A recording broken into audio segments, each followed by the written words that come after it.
At 3:30 in the morning, my phone rang like a death knell in the silence of the guest house, and on the other end, my daughter-in-law Tiffany spoke 7 words that she thought would destroy me, but instead she just signed her own prison sentence. Your son drowned in Hawaii, you get nothing.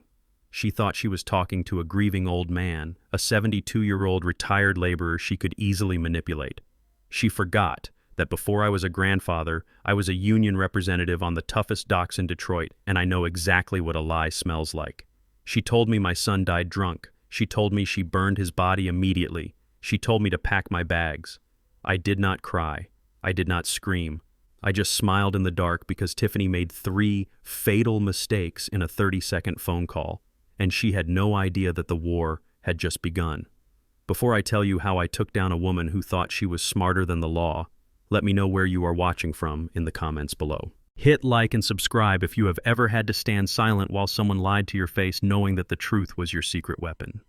My name is Augustus King, but everyone on the docks used to call me Gus. I am 72 years old and my hands are rough like sandpaper from 40 years of handling steel and shipping containers. I built a life for my family out of sweat and grit so that my son Marcus would never have to touch a wrench unless he wanted to. Marcus was my pride. He was the CEO of a logistics company, a man who wore suits that cost more than my first car, but he never lost his heart. He let me live in the guest house on his estate, not because I was poor, but because after my wife Ruby passed away 5 years ago, he did not want me to be alone. But there was a snake in our paradise, and her name was Tiffany. Tiffany was 32 years old, a former model with eyes as cold as a winter lake, and a hunger for money that no amount of shopping could satisfy. She looked at me like I was a stain on her expensive carpet. She tolerated me only because Marcus insisted. But last night, tolerance turned into total war. The red numbers on my digital clock read 3:30 a.m. The rain was hammering against the roof of the guest house, a rhythm I usually found comforting, but tonight, the vibration of my phone on the nightstand made my stomach turn. No good news comes at that hour. I picked it up. The caller ID said Tiffany. My heart hammered against my ribs. Marcus and Tiffany were supposed to be on a second honeymoon in Maui, a trip Marcus had planned to fix their rocky marriage. I slid the answer button and brought the phone to my ear.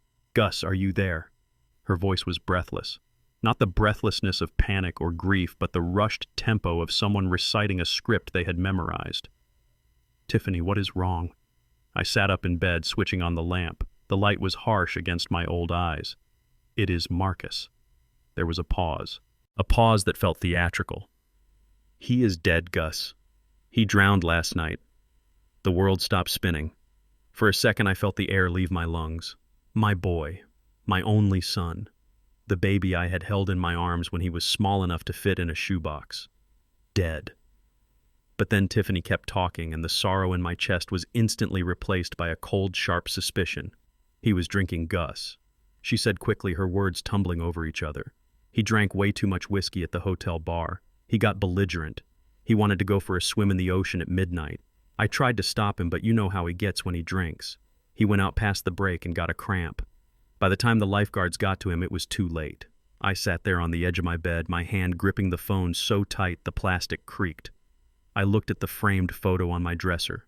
It was a picture of Marcus from his college days standing on a podium wearing a gold medal. 1,500 meters freestyle. My son was not just a swimmer. He was a fish. He could hold his breath for 3 minutes. He could swim the English Channel if he wanted to. But that was not the detail that made my blood run cold. It was the whiskey. Tiffany continued, not letting me speak. It was so traumatic, Gus. I could not bear to see him like that, bloated and pale. So I made the executive decision. I had him cremated this morning here in Maui. It is what he would have wanted. I am bringing his ashes home in a few days, cremated, in less than 24 hours, without an autopsy, without calling his father to identify the body, without a police investigation into a drowning accident. Then came the dagger, the reason for this call. And Gus, I have to be honest with you. Before we left, Marcus updated his will. He was unhappy with how much money he was spending on your medical bills and this property. He left everything to me, the company, the house, the accounts, everything. The lawyer will contact you, but since I am the sole owner of the estate now, I need privacy to grieve. You have 3 days to vacate the guest house. I will give you $5,000 for a motel, but you need to be gone by the time I get back. She stopped talking, waiting for me to break. She expected the old Gus to beg. She expected me to cry and plead and ask where I would go. She expected a senile old man who would crumble under the weight of tragedy. But she did not know about the EpiPen. She did not know that Marcus had a severe genetic allergy to ethanol. Alcohol was poison to him. One shot of whiskey would not make him drunk. It would close his throat and send him into anaphylactic shock within minutes. Marcus never drank. Not at his wedding, not at his graduation, not ever. He carried an EpiPen everywhere he went just in case of cross-contamination in food. If he was drinking whiskey as she claimed, he would have been dead on the floor of the bar long before he could ever walk to the ocean, let alone swim. And the swimming. A state champion swimmer drowning in calm resort waters because of a cramp. It was insulting. It was a lie so lazy that it proved she had no respect for my intelligence. And the cremation. No authorities in Hawaii would allow a body to be cremated that fast, especially in an accidental drowning case without a rigorous coroner report. She was lying about the body, which meant she was hiding something on the body. My silence stretched out. I could hear her breathing on the other end, impatient, waiting for my reaction. "Gus, did you hear me?" She snapped, her voice losing its fake tremble. "You have 3 days. Do not make this difficult." I looked at the rain hitting the window. I felt a strange calm settle over me. It was the same calm I used to feel before a strike negotiation when I knew the other side was bluffing. She had killed my son, or at least she thought she had, and now she was trying to bury the evidence and bury me along with it. She wanted a reaction. So I gave her one. "Okay," I said. My voice was steady, gravelly, and low. "Excuse me." She sounded confused. I said, "Okay, Tiffany, I understand. It is your house. I will be gone in 3 days. I could practically hear her smiling through the phone. She thought she had won. She thought the checkmate was hers. Good. She said, her tone suddenly crisp and businesslike. "I knew you would be reasonable. Do not touch anything in the main house. The alarm codes have already been changed. Goodbye, Gus." The line went dead. I put the phone down on the nightstand. I did not turn off the light. I stood up and walked over to the photo of Marcus. I touched the glass. "I promise you, son." I whispered to the empty room. "She will not spend a dime. Not one single dime." I walked to the closet and pulled out my old leather suitcase. The one I used to take to union conferences in the 80s. It was battered and scuffed, just like me. I started packing my clothes, not because I was obeying her orders, but because I needed to be mobile. I was not leaving to hide. I was leaving to hunt. She said Marcus was drunk. Lie number 1. She said he drowned. Lie number 2. She said he was cremated. Lie number 3. And the biggest lie of all was that I get nothing. I sat back down on the bed and opened the drawer where I kept my personal files. I pulled out a document that Tiffany did not know existed.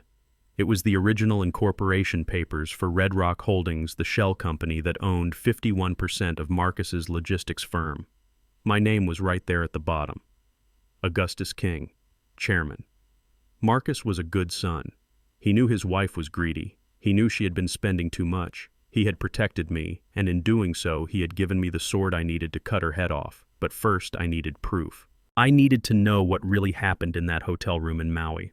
I needed to know if my son was truly dead, or if this was something even more twisted. I looked at the clock again. 3:45 a.m. I picked up the phone again. I did not call a lawyer. Not yet. I dialed a number I had not called in 10 years. A number with an 808 area code. Hawaii. It rang 4 times before a groggy voice answered. "Lieutenant Kalani." The voice grunted. "Kalani, it is Gus King. From the docks. I am cashing in that favor you owe me." There was a pause, and then the voice on the other end sharpened, instantly awake. "Gus, it has been a decade. What do you need?" "I need you to check the morgue in Maui," I said, my eyes fixed on the rain. "My daughter-in-law says my son is ashes in a jar. I have a feeling he is lying on a slab of ice waiting for someone to tell his story. And Kalani, I need you to do it quietly." I hung up the phone. A small, cold smile touched my lips. It was not a happy smile. It was the baring of teeth. Tiffany wanted a war. She wanted to erase the King family. She was about to learn that you do not start a fight with a man who has nothing left to lose but time. I closed my suitcase. The game was on. 2 days later, the black limousine rolled up the driveway of the estate like a hearse carrying the devil himself. I stood by the window of the guest house watching them arrive. The rain had stopped, leaving behind a humid, oppressive gray sky that made the air feel heavy in my lungs. Tiffany stepped out of the car first, wearing a black dress that cost more than my pension for a year. She did not look like a grieving widow. She looked like the star of a movie making her grand entrance. She was holding a ceramic urn against her chest, posing for the few photographers she had conveniently tipped off to be waiting at the gate. But she was not alone. From the other side of the car stepped a man I recognized instantly. Brett. He was her personal trainer, a man with muscles that looked inflated with helium and a brain to match. He was wearing a suit that was too tight across the shoulders, clearly bought for the occasion. He walked around the car and put his arm around Tiffany, pulling her close in a gesture that was supposed to look comforting, but looked entirely too possessive for a friend. They walked toward the main house, their hips bumping together. It was a performance, a sick, twisted play, and they were the lead actors. I walked out of the guest house. I had to see it. I had to see the container that supposedly held the remains of my son. The garden behind the main house had been transformed. White lilies were everywhere. The smell was suffocating. Tiffany had set up a small altar near the fountain Marcus had built with his own hands. There were about 50 people there. I scanned the crowd. None of them were Marcus's friends from the swimming team. None of them were his longtime employees from the logistics company.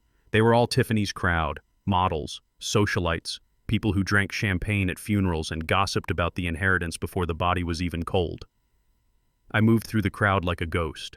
People glanced at me and looked away. I was the old man in the cheap suit, the stain on the scenery. I did not care.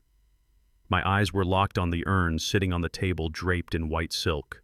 I approached the table. My hands were trembling slightly, not from age, but from the rage boiling in my blood. I reached out. I wanted to touch the cold ceramic. I needed to feel the weight of it. If that was my son in there, I needed to say goodbye. Stop. The voice was sharp like a whip crack. Tiffany appeared beside me out of nowhere. Her hand shot out and grabbed my wrist. Her grip was surprisingly strong. Her fingernails dug into my old skin. "Do not touch it, Gus," she hissed. Her voice was low so the guests would not hear, but her eyes were full of venom. I looked at her. I looked at the hand gripping my wrist. "Let go of me, Tiffany," I said quietly. "That is my son," she sneered. Her face twisted into a mask of disgust. "You are filthy. Look at you. You smell like old engine oil and mothballs. Do not dirty his final resting place with your rough hands. Go stand in the back where you belong." She shoved my hand away and dusted off the imaginary dirt from the tablecloth. Brett stepped up behind her, crossing his arms over his chest. He stared down at me, trying to look intimidating. He was a foot taller than me, but I had stared down union breakers with baseball bats in the 80s. This steroid-pumped boy did not scare me. I looked at Brett, then I looked at Tiffany. I slowly wiped my hand on my jacket. "I will stand in the back," I said. "But remember this, Tiffany. Dirt washes off.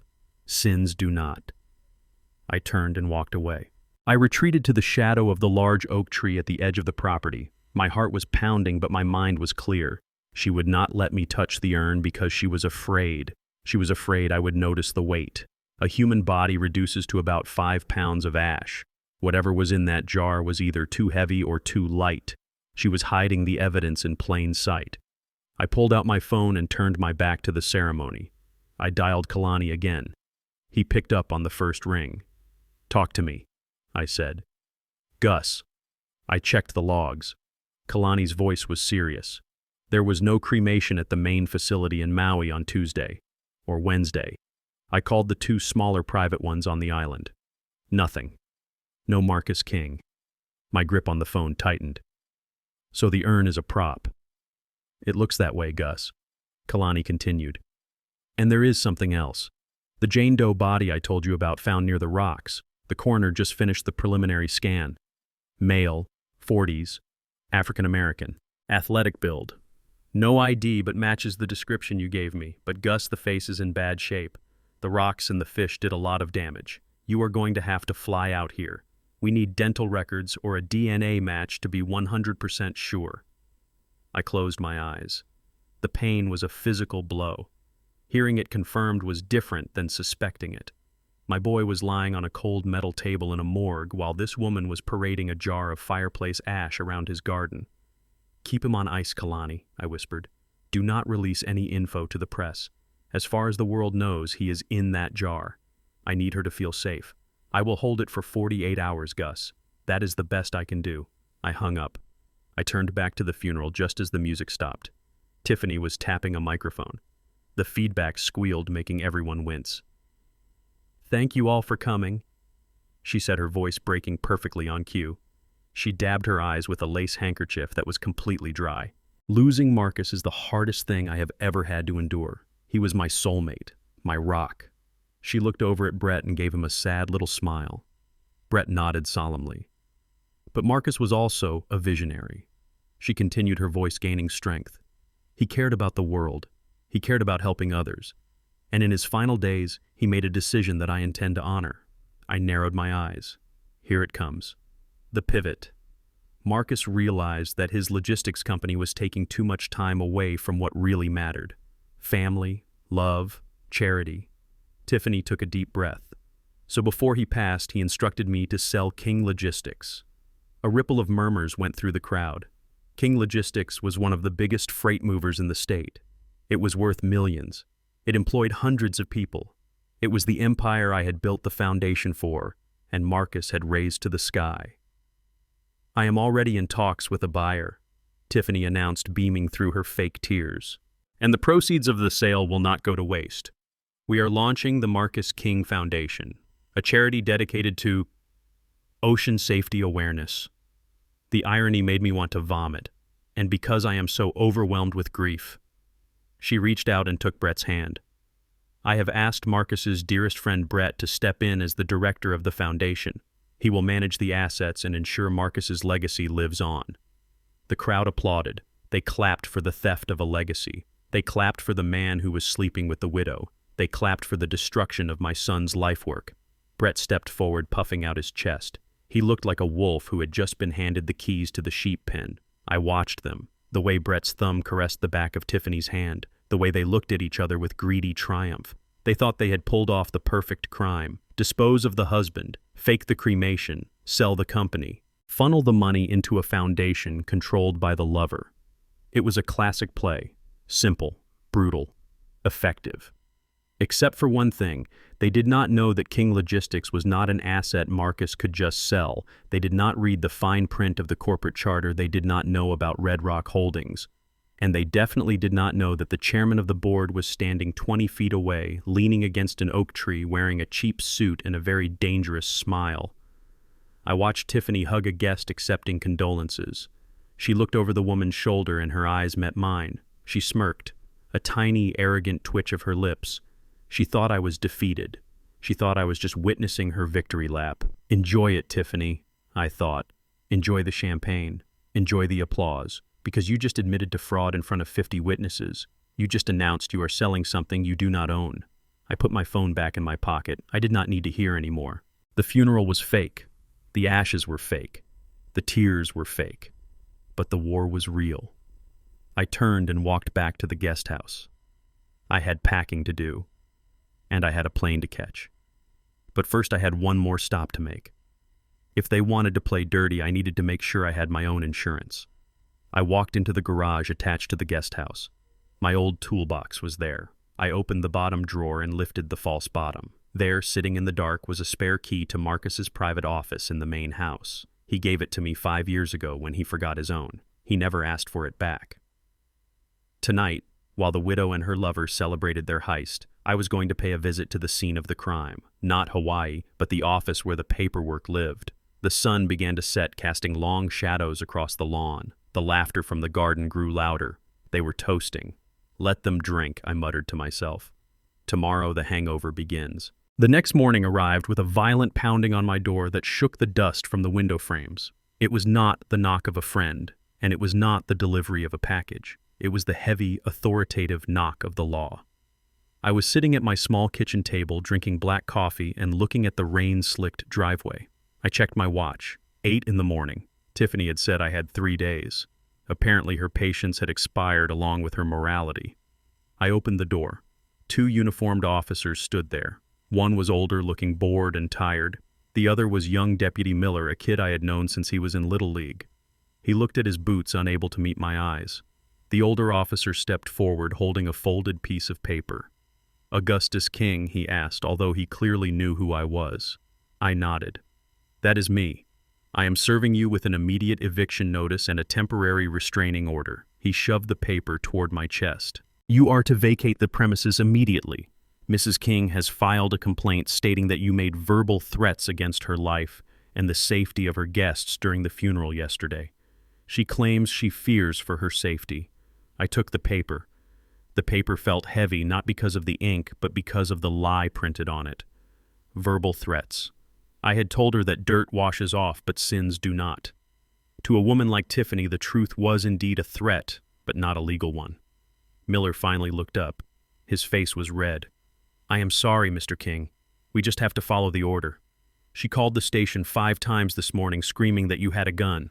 "I do not have a gun, son," I said calmly. "I have a toolbox and a suitcase. You have 30 minutes to gather your personal effects," the older officer said, checking his watch. "We will wait in the cruiser. If you are not out by 8:30, we will have to escort you off the property in handcuffs. Do not go near the main house. Do not try to contact Mrs. King." They turned and walked back to their patrol car parked right behind my old Ford pickup. They were blocking me in. They were watching. I closed the door. My hands were steady, but my jaw was clenched so tight my teeth ached. She was escalating. Why? Why kick me out 2 days early? Why the restraining order? A person who holds all the cards does not panic. Tiffany was panicking. She was afraid of what I might find if I stayed here another hour. I walked to the bedroom and zipped up the suitcase I had already packed. But I was not leaving yet, not without checking the one place she did not want me to see. The guest house was attached to the main garage by a narrow utility corridor that ran behind the laundry room. It was designed for the housekeeper to move between buildings without going outside.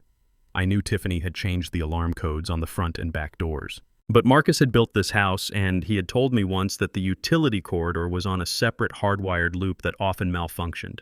He never fixed it because he liked having a back way into the garage to tinker with his cars late at night without waking the house. I peeked through the blinds. The officers were in the car arguing about something, likely breakfast. They were not looking at the side of the house. I moved. I slipped into the utility corridor.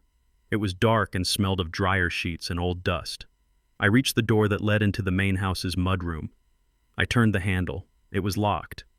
I pulled a thin, flat tension bar from my pocket, a tool from my old days on the docks when keys went missing. I worked the lock. Click. I was inside. The main house was silent. It felt empty, not just of people, but of life. The air conditioning was set too low, making the place feel like a mausoleum. I moved quickly, avoiding the security cameras I knew were mounted in the main hallways. I stuck to the blind spots hugging the walls. My destination was Marcus's home office on the ground floor. I reached the double mahogany doors of the office. They were ajar. That was my first clue. Marcus never left these doors open. He respected privacy. I pushed the door open and slipped inside. The room was a wreck. Papers were scattered across the floor. Books were pulled from the shelves. It looked like a tornado had touched down specifically in this room. Tiffany had been searching for something. She had been searching frantically. My eyes went immediately to the large oil painting of the coastline that hung behind Marcus's desk. It was tilted at a sharp angle, hanging by a single wire. Behind it, the wall safe was exposed. I walked over to it. I did not need the combination. The door of the safe was hanging open. The metal around the lock was twisted and scarred. Someone had taken a heavy-duty industrial drill to the locking mechanism. They had not finessed it open. They had violated it. I looked inside. Empty. Not a single paper. Not a cash bundle. Not a deed. Nothing. I let out a breath I did not know I was holding. Tiffany had drilled the safe, expecting to find the life insurance policies, the deeds to the properties, and most importantly, the controlling documents for the logistics company. She found nothing. That explained the panic. That explained the eviction. She thought I had them, or she thought they were hidden somewhere else in the guest house and she wanted me gone so she could tear my place apart too. She was right about one thing. The documents were not there. But she was wrong about where they were. Marcus was smarter than that. He had moved the originals to a secure deposit box at the bank months ago, and the only person with the secondary access key was me. I turned to leave, satisfied that her greed had led her to a dead end, but then something caught my eye. The wastebasket next to the desk. It was overflowing. Tiffany had clearly been shredding documents she thought were irrelevant, but right on top, sitting precariously on a pile of shredded paper, was a small orange plastic cap. I knew that cap. I reached down and moved the paper aside. Underneath was a medical device, an epinephrine auto-injector, an EpiPen. I picked it up. It was brand new. The expiration date was 2 years from now. Through the clear viewing window on the side of the device, I could see the liquid inside. It was clear and colorless. Crucially, the device was full. The needle had never been deployed. The safety seal was broken, but the medication had not been administered. I held the plastic tube in my large hand, feeling a cold wave of realization wash over me. This was the smoking gun. This was the silent witness that screamed murder. Tiffany claimed Marcus was drinking heavily. She claimed he was drunk when he went swimming.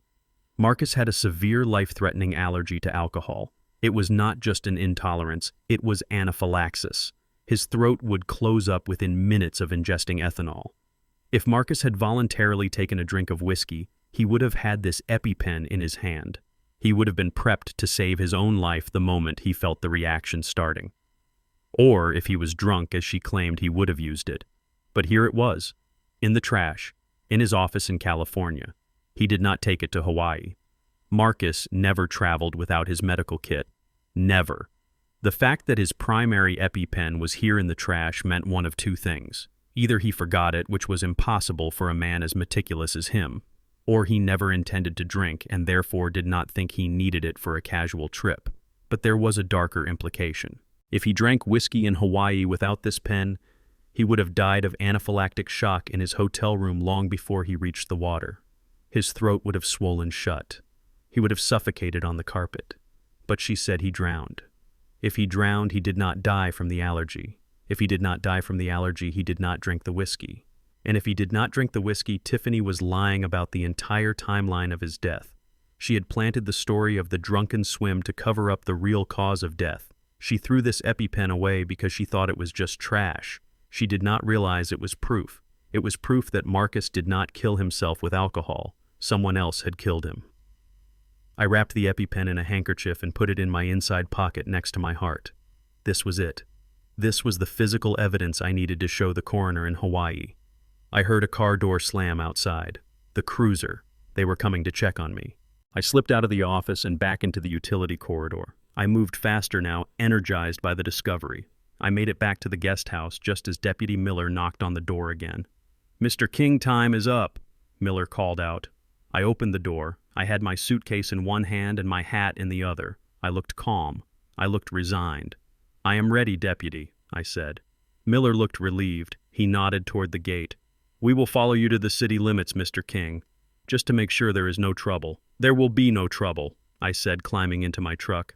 I started the engine. The old V8 roared to life. I backed out of the driveway, leaving the home my son built. I saw the curtain twitch in the main house window. Tiffany was watching.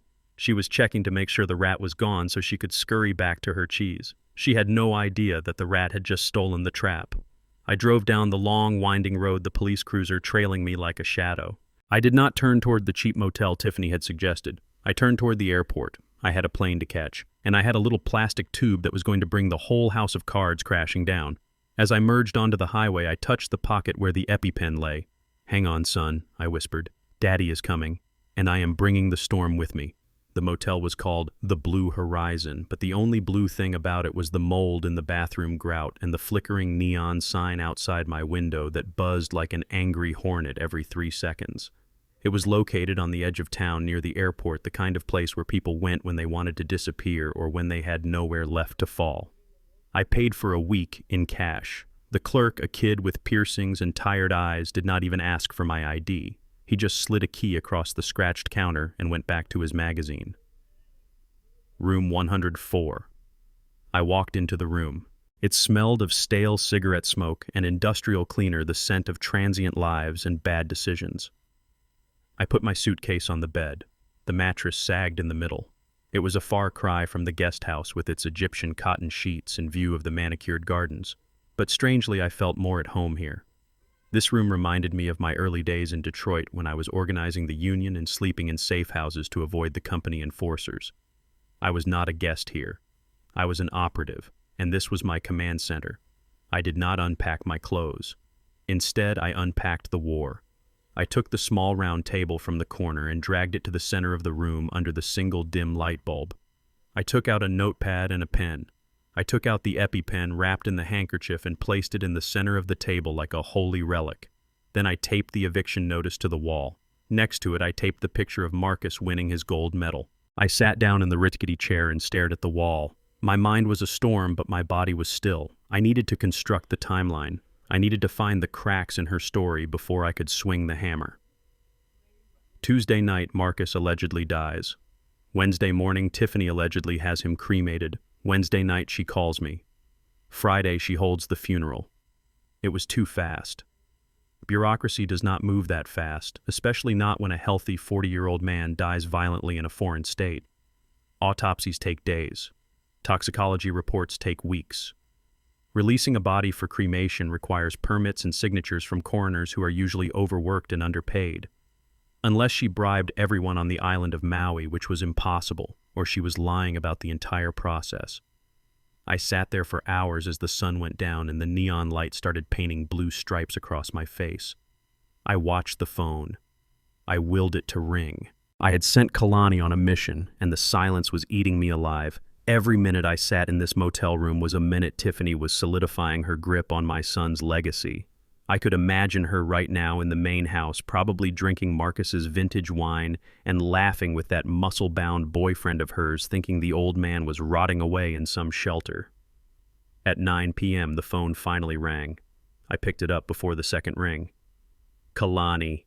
Gus. His voice was heavy. It sounded like he was speaking from the bottom of a well. Are you sitting down? I am standing, Kalani. Just tell me. Okay. Kalani took a breath. I spent the last 6 hours physically driving to every licensed crematorium on Maui. There are only 3 of them, Gus. I checked their digital logs. I checked their paper logs. I even intimidated the night shift manager at the main facility into letting me see the intake freezer. He paused. The silence on the line was deafening. Gus, no one named Marcus King has been cremated in the state of Hawaii this week. No one. I closed my eyes and let out a long, slow exhale. My suspicion was now a fact. But facts can be dangerous things. Are you sure? I asked. Could she have used a fake name? I checked for John Doe's too, Kalani said. We had 2 cremations of unidentified persons this week. One was a homeless man in his 80s found in a park. The other was a drowning victim, but it was a woman. Neither of them could be Marcus. Gus.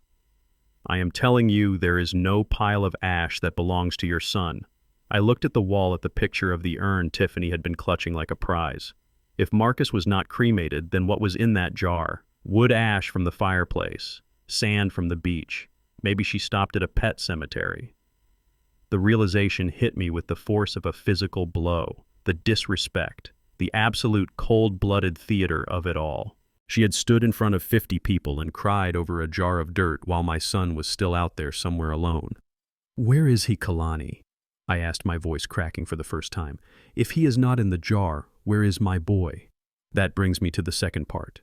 Kalani hesitated. His voice dropped an octave, becoming more official, more policeman-like.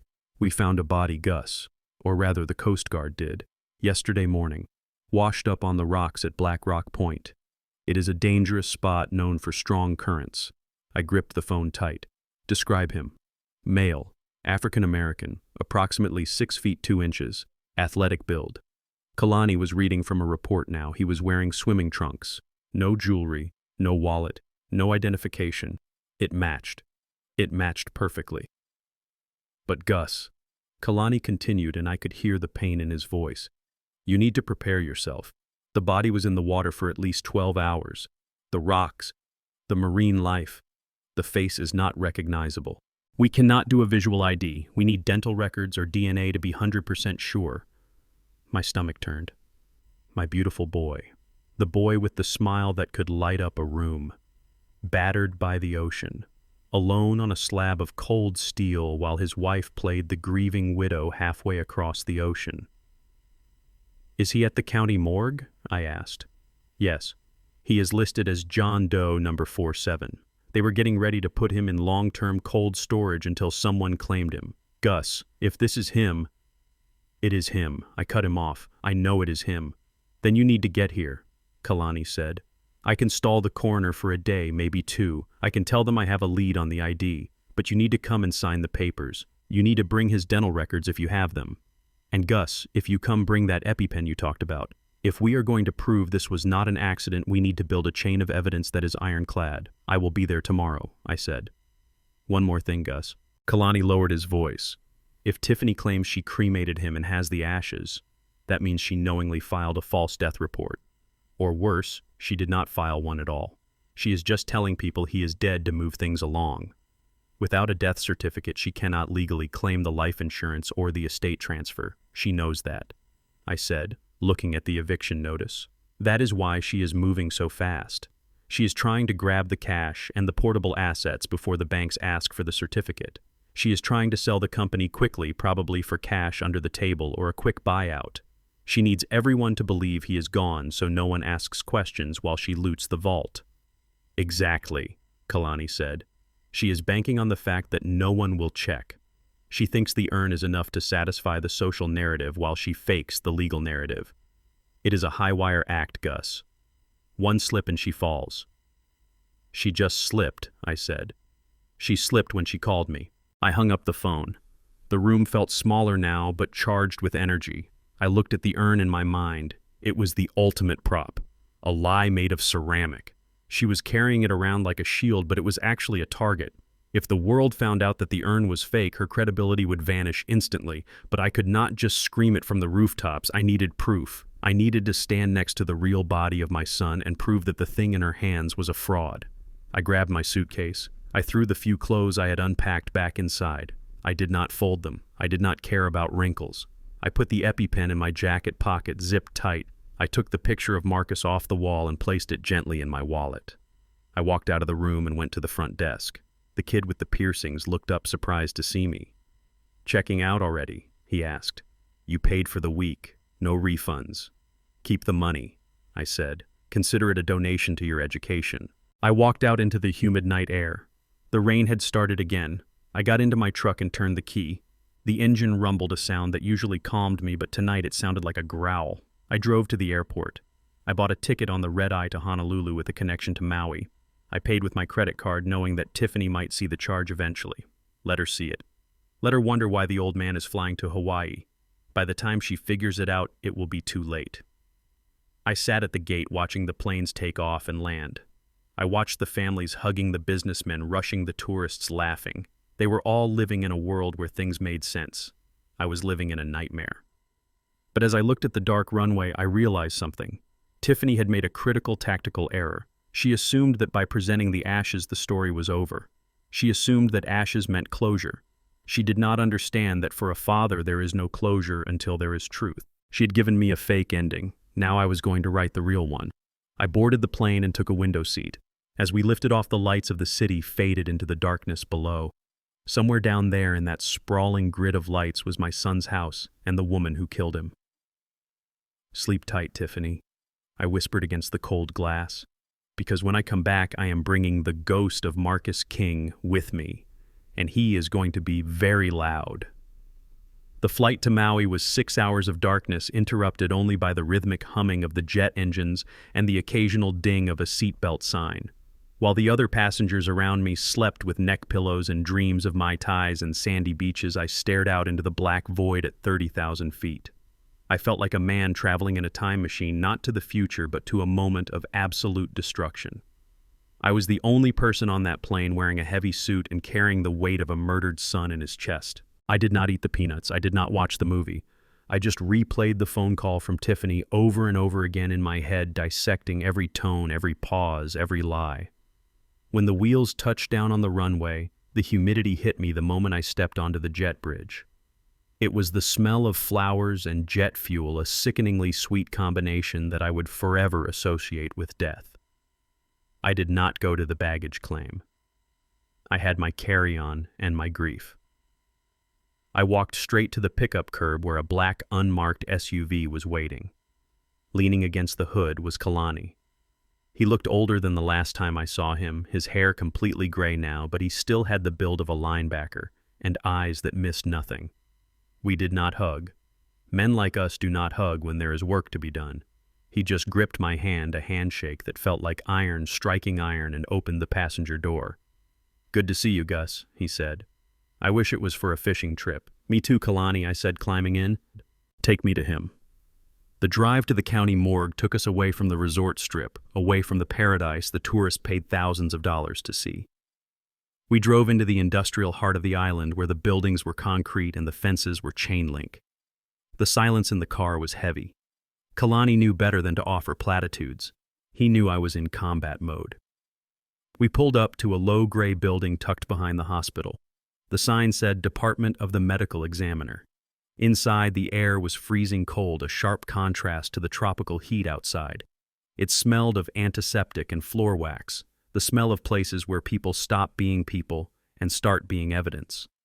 Kalani led me through a set of double doors to a room lined with stainless steel drawers. A small Asian man in a white lab coat was waiting for us. He looked tired. "This is Dr. Chang," Kalani said. "He is the best forensic pathologist in the state.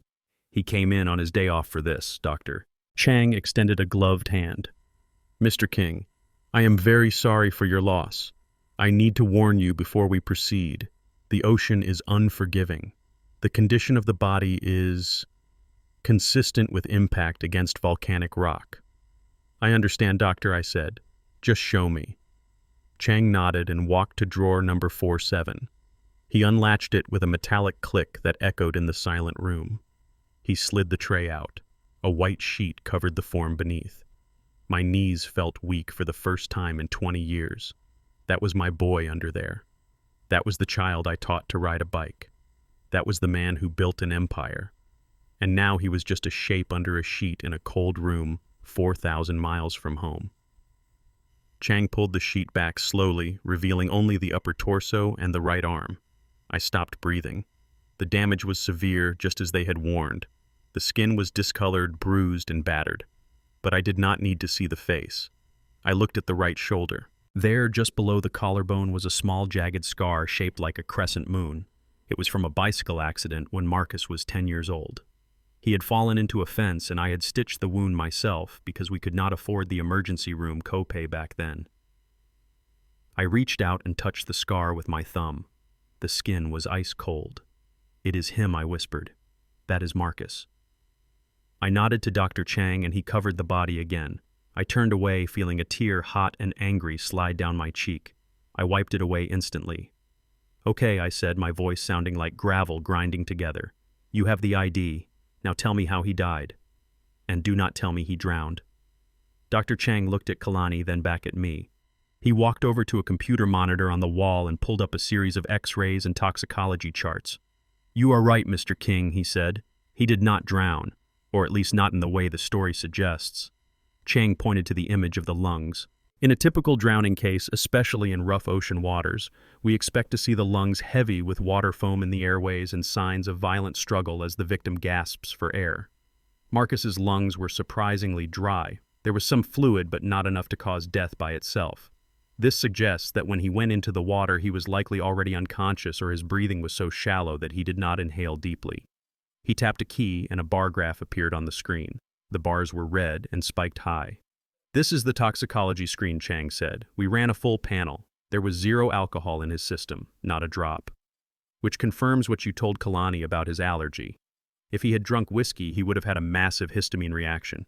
His throat looks normal. No swelling, no alcohol." I felt a surge of vindication. Tiffany lied. But Chang continued, his voice dropping lower. "We found something else. Something that should not be there." "We found high levels of ketamine in his blood," Ketamine, Kalani asked. "The horse tranquilizer. It is used in human medicine as an anesthetic," Chang explained. "But in this dosage, it would cause total dissociation, paralysis, and unconsciousness within minutes. It acts fast. If someone injected this into him, he would have been unable to move, unable to speak, and unable to swim. He would have been dead weight." I stared at the red bars on the screen. Ketamine. It was a coward's weapon. So he was drugged, I said, my voice shaking with rage. Yes, Chang said. The injection site is here. He pointed to a small puncture mark on the neck hidden by the hairline. It is hard to find if you are not looking for it. It looks like a bug bite. But the tissue analysis confirms it. He was injected with a massive dose of ketamine, then thrown into the water. The cause of death was technically asphyxiation because he could not keep his head up, but legally and medically, this is a homicide. The room went silent. The hum of the refrigerator unit seemed to get louder. Murder. It was not an accident. It was not a cramp. It was an execution. Tiffany and that boyfriend of hers had drugged my son, paralyzed him, and tossed him into the ocean like garbage. They watched him sink. They watched him die. I felt a darkness rise up inside me that scared me. It was not the anger of a father. It was the calculated cold fury of a man who knows exactly how to dismantle an enemy. Dr. Chang looked at me. I have to file this report with the local police, Mr. King. Once I do, it becomes a criminal investigation. We will have to contact the next of kin. That means Mrs. King. No, I said sharply. Kalani and Chang both looked at me. No, I repeated. You cannot file that report. Not yet. Gus, this is murder, Kalani said, stepping forward. We have to bring her in. If you file that report now, I said, turning to face them, the news will hit the wires in an hour. Tiffany will know. She is in California right now selling off Marcus's company. She has high-priced lawyers. If she finds out, we know she will lawyer up, she will destroy evidence, and she will hide the money. She will claim Brett did it without her knowledge. She will spin a story. She will get away with it. I walked closer to Kalani. I need time, Kalani. I need her to think she is safe. I need her to think the cremation lie worked. When a criminal feels safe, they get sloppy. They make mistakes. They spend money. They sign papers they should not sign.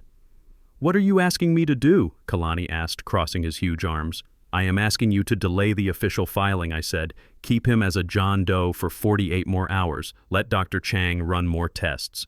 Lose the paperwork on your desk for a day. Just give me enough time to get back to California and let her hang herself. Kalani looked at Chang. Chang looked at the floor, then nodded slightly. I can hold the official certification pending confirmatory DNA analysis, Chang said. That usually takes a week in a busy lab. I can legally justify the delay. Kalani sighed and rubbed his face. You are asking me to risk my badge, Gus. I am asking you to help me get justice for the boy you used to take fishing, I said. Real justice. Not a plea bargain. I want to destroy her, Kalani. I want to take everything she stole. And then I want to put her in a cell for the rest of her life. Kalani looked at me for a long moment. Then he nodded. 48 hours, Gus. That is all I can give you. After that, I have to log it. That is all I need, I said. I looked back at the drawer where Marcus lay. I placed my hand on the cold metal handle. I will be back for you, son, I whispered. And when I come back, I will bring her scalp. I walked out of the morgue and into the humid night. The rain had stopped. The sky was beginning to lighten with the first gray streaks of dawn. I felt different. The grief was still there, but it had hardened into something useful. It was fuel now. I turned to Kalani. Get me back to the airport. I need to be in California before she wakes up. You are going back to the lion's den, Kalani said, unlocking the car. No, I said, climbing in. I am the lion. She is just the gazelle that forgot to run. As the SUV pulled away, I took the EpiPen out of my pocket. It was the first piece of the puzzle. Now I had the second piece, the ketamine. The picture was complete. Tiffany King was celebrating right now. She was probably sleeping in my son's bed, dreaming of yachts and diamonds. She had no idea that a 72-year-old man was flying toward her at 500 miles an hour, carrying a secret that would turn her dream into a nightmare. I closed my eyes and let the motion of the car lull me. I did not sleep. I planned. I visualized the look on her face when the trap finally snapped shut. It was going to be beautiful. I flew back to California on a commercial flight surrounded by tourists wearing floral shirts and smelling of coconut sunscreen while I sat in my wrinkled suit smelling of morgue antiseptic and cold fury. I landed in Los Angeles at 2 in the afternoon and drove straight back to the Blue Horizon Motel. The maid had not touched my room. The eviction notice was still taped to the wall, and the empty space where Marcus's picture used to be stared back at me like an open wound. I sat on the edge of the sagging bed and waited. I knew she would come. Tiffany was the kind of person who needed to gloat. Victory was not real for her unless she could rub someone else's face in it. I did not have to wait long. At 4:30, a silver Porsche pulled into the motel parking lot looking like a spaceship that had landed in a junkyard. Tiffany stepped out. She was wearing huge sunglasses and a white silk scarf tied around her neck. She looked like she was on her way to a photo shoot, not a confrontation with her dead husband's father. She walked across the cracked asphalt, avoiding the puddles of oil, and knocked on my door with the tip of her car key. I opened the door. She did not come in. She stood in the doorway, wrinkling her nose at the smell of old cigarettes and mildew. She looked me up and down, her eyes lingering on my unshaven face and my weary posture. She smiled. It was the smile of a predator that had just finished a meal. "You look terrible, Gus," she said. "I have had a long flight, Tiffany," I said, leaning against the doorframe. She laughed, a short, sharp sound. "A flight? Where did you go, Gus? Did you go cry to your sister in Chicago? It does not matter. I just came by to give you this." She reached into her designer handbag and pulled out a thick, white envelope. She tossed it onto the bed behind me. It landed with a heavy thud. "What is that?" I asked, even though I knew exactly what it was. $5,000 cash, she said, adjusting her sunglasses. "Consider it a severance package, or a pity payment, whatever makes you feel better. I sold the company this morning, Gus. The papers are signed. The wire transfer is clearing as we speak. We got $12 million for it. A little under market value, but Brett and I wanted a quick sale so we can move on with our lives." She said it so casually. $12 million. My son's life work, my sweat and blood, sold for a quick payday so she could buy a new life with her lover. "You sold King Logistics," I asked, keeping my voice flat. "Without a board meeting." "I am the board," she snapped. "I am the sole heir. And now I am $12 million richer. So take that $5,000 and go back to Detroit or wherever it is you old people go to die. Do not call me. Do not come to the house. If I see you again, I will have you arrested for harassment." She turned to leave, her heels clicking on the concrete. Then she stopped and looked back over her shoulder. "Oh, and Gus, I threw out that old toolbox of yours. It was cluttering up my garage." She got into her Porsche and drove away, the engine roaring like a beast. I watched her go until the silver speck disappeared into the smog of the city. I closed the door and locked it. I walked over to the bed and picked up the envelope. I counted the money. 50 bills, $100 each. $5,000. It was blood money. It was an insult. It was the price she put on my dignity.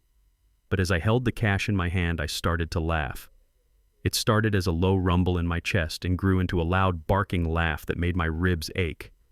She had just given me the weapon I needed to kill her. She thought she was buying my silence, but she was actually funding her own execution. I did not need the money. I had my pension. But there was a poetic justice in using her money to hire the man who would take everything she had. I showered and shaved. I put on a fresh shirt. I put the $5,000 in my pocket and the original incorporation documents of Red Rock Holdings in my briefcase. I drove downtown to a skyscraper that was all glass and steel, the kind of building that looked down on the rest of the city. I took the elevator to the 42nd floor. The doors opened into a lobby that smelled of expensive leather and fear. The sign on the wall said Goldberg and Associates in gold letters. Saul Goldberg was a legend in Los Angeles. They called him the Shark of the Pacific. He did not care about justice. He did not care about morality. He cared about winning, and he cost $1,000 an hour. I walked past the receptionist, who tried to stop me, and walked straight into his corner office. Goldberg was sitting behind a desk that was bigger than my car. He was a small man with sharp eyes and a suit that cost more than my house. He looked up, surprised, but not alarmed. "Mr. King, I presume," he said, looking at the appointment on his screen. "You are late, and you do not look like a man who can afford my retainer." I walked up to his desk and pulled the envelope out of my pocket. I dumped the $5,000 onto his polished mahogany desk. "Here is your retainer," I said. 5 hours of your time. That is all I need." Goldberg looked at the pile of cash, then up at me. He raised an eyebrow. "An old-school approach. I like cash. But what can you possibly have that requires my specific set of skills, Mr. King? This looks like a standard probate issue." "It is not probate," I said, sitting down. "It is corporate warfare, and it is murder." Goldberg leaned back in his chair, steepling his fingers. "You have my attention. You have 4 hours and 59 minutes left. I opened my briefcase. I did not start with the murder. I did not start with the affair. I started with the paper. My daughter-in-law thinks she sold my son's company this morning, I said, sliding a document across the desk. She thinks she is the sole heir because she is his wife. She thinks King Logistics was a sole proprietorship owned by Marcus King. And was it not, Goldberg asked, picking up the document. No, I said. Marcus King was the CEO. He ran the day-to-day operations. He was the face of the company. But 20 years ago when we started, I made sure we incorporated in Nevada under a different structure to protect us from liability on the docks. Goldberg's eyes scanned the paper. He stopped at the second page. His eyes narrowed. King Logistics is a wholly owned subsidiary of Red Rock Holdings, he read aloud. Correct, I said. And who owns Red Rock Holdings? Goldberg asked, looking up. I pointed to the signature at the bottom of the page. I do, I said. Goldberg looked at the signature, then back at me. A slow smile spread across his face. It was the smile of a shark that just smelled blood in the water. So Marcus King did not own the company, he just worked for it, Goldberg said. Which means his wife just sold an asset she does not own. She committed fraud, grand larceny, and the sale is void. It gets better, I said. Look at clause 13. Goldberg flipped the page. He adjusted his glasses. He read in silence for a moment. Then he started to chuckle. The chuckle turned into a laugh. Clause 13, he read. In the event of the death or incapacitation of the appointed CEO, all executive powers and check-signing authority immediately revert to the chairman of Red Rock Holdings. Furthermore, any attempt by unauthorized parties to liquidate assets without the chairman's written consent will result in the immediate freezing of all associated accounts and personal liability for the unauthorized party. He looked up at me with genuine admiration. This is a poison pill, Mr. King, a nuclear option. Did she know about this? She thinks I am just a retired mechanic, I said. She never read the bylaws. She just saw the bank balance and got greedy. Goldberg stood up and walked to the window looking out over the city. So here is the situation, Mr. King, he said. She signed a contract to sell the company. The buyers likely transferred the money to an escrow account or directly to the company account. But since she is not the authorized signer, she cannot legally access that money. However, if she manages to move it offshore before we strike, we might never see it again. She cannot move it, I said, because you are going to freeze it, right now. Goldberg turned back to me. His eyes were gleaming. I can get an emergency injunction within the hour, he said. We can lock every account associated with King Logistics and Red Rock Holdings. We can also file a lien against her personal assets for attempted theft. Do it, I said. But that is not all. I reached into my pocket and pulled out the toxicology report from Hawaii. I slid it across the desk next to the money. This is the medical report for my son, I said. He did not drown. He was drugged with ketamine. She killed him to sell the company, but she sold a company she did not own. Goldberg looked at the report. His face lost its humor. He sat down slowly. This changes everything, he said quietly. This is not just a lawsuit anymore. This is a death sentence for her. If we play this right, we do not just get the money back. We send her to federal prison for life. That is the plan, I said. But I want to do it my way. I want her to think she won. I want her to spend the money. I want her to dig the hole so deep she can never climb out. Goldberg looked at the cash on his desk, then at the documents, then at me. Mr. King, he said, you are a scary man. I am a father, I said. And she killed my boy. Goldberg pressed a button on his intercom. Cancel my dinner reservations, he told his secretary, and get me a judge on the line. We have an emergency freeze order. He looked at me. We are going to let her feel rich for exactly 48 hours, Goldberg said.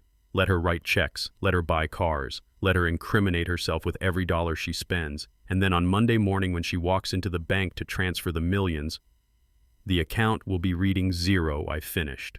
Goldberg grinned. Below 0, Mr. King. She will be liable for the fraud. She will owe millions. He held out his hand. It is a pleasure doing business with you, Gus. I shook his hand. The $5,000 she gave me was still sitting on the desk. Use that for the filing fees, I said, pointing to the cash. I want her to pay for her own destruction. I walked out of the office. The sun was setting, painting the sky red. I felt lighter. The trap was set.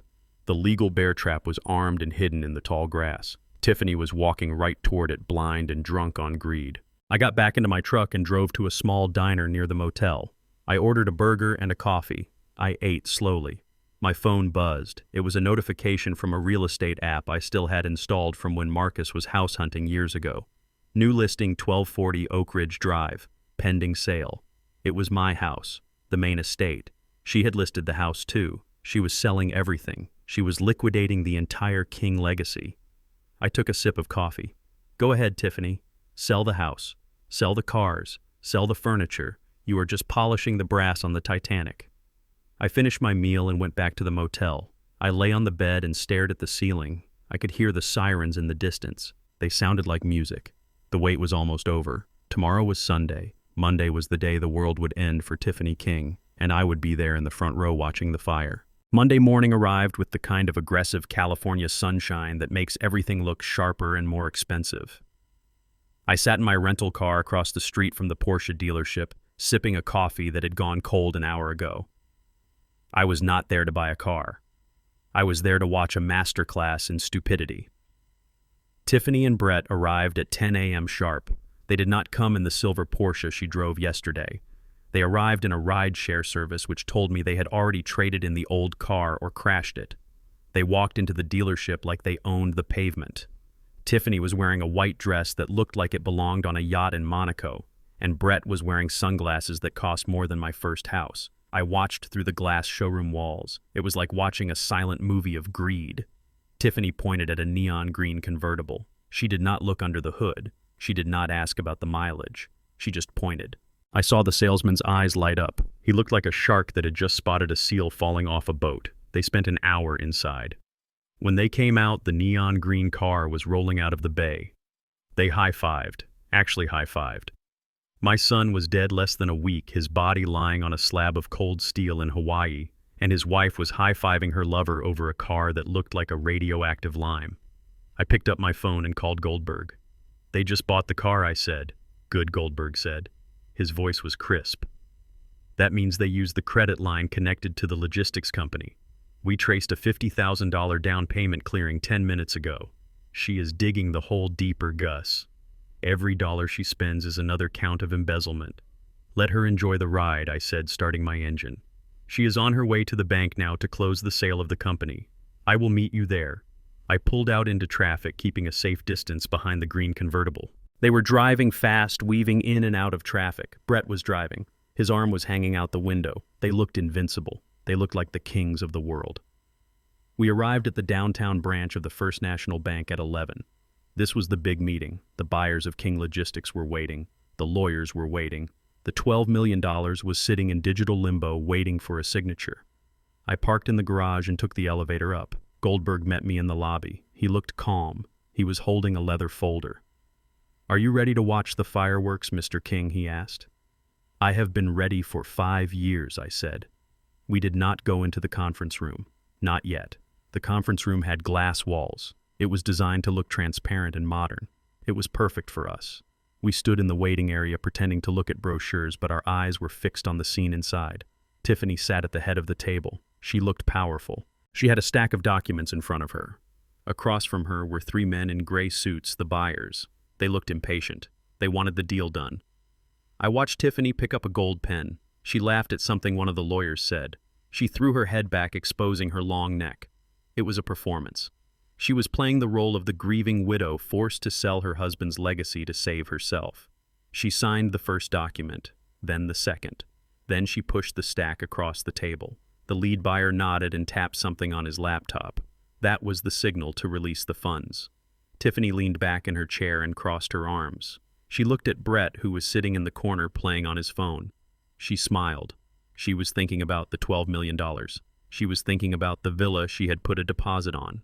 She was thinking about how easy it was to erase Marcus King from the earth. Then the mood in the room changed. The buyer frowned at his laptop. He tapped a few more keys. He looked confused. He whispered something to his lawyer. The lawyer looked at the screen and frowned too. I saw Tiffany sit up straighter. She asked a question. I could not hear her through the glass, but I could read her lips. What is the problem? The buyer turned the laptop screen toward her. He pointed at a red error message box. Tiffany stood up. She slammed her hands on the table. Her face turned red. She was yelling now. I saw the bank manager, a woman named Mrs. Higgins, enter the room. She looked flustered. She was holding a file. Goldberg nudged me. "Showtime," he whispered. We walked closer to the glass. We could hear them now. Tiffany's voice was shrill, penetrating the soundproof glass like a drill. "What do you mean declined?" she screamed. "The money is there. You said the buyers have the funds. The funds are verified." Mrs. King, the bank manager, said, her voice shaking slightly. "The problem is not with the buyers. The problem is with the authorization." "What authorization?" Tiffany demanded. "I am the authorization. I am Marcus King's wife. I am his sole heir. I have the death certificate right here." Well, she had a fake affidavit, but she waved it like a flag. The bank manager took a step back. "Mrs. King, please lower your voice. The system has flagged this transaction because of the corporate structure of King Logistics." "I do not care about the structure," Tiffany yelled. "Just give me my money." "I cannot," the manager said firmly. "The system requires a second signature." Tiffany froze. "A second signature? What are you talking about? Marcus ran this company alone. He was the boss."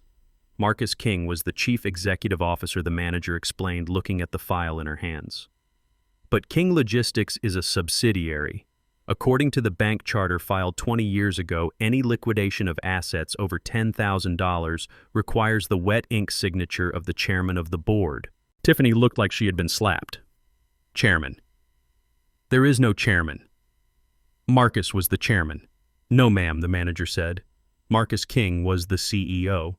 The chairman position is held by the controlling entity, Red Rock Holdings." Tiffany stared at her. Her mouth opened and closed like a fish. "Red Rock Holdings.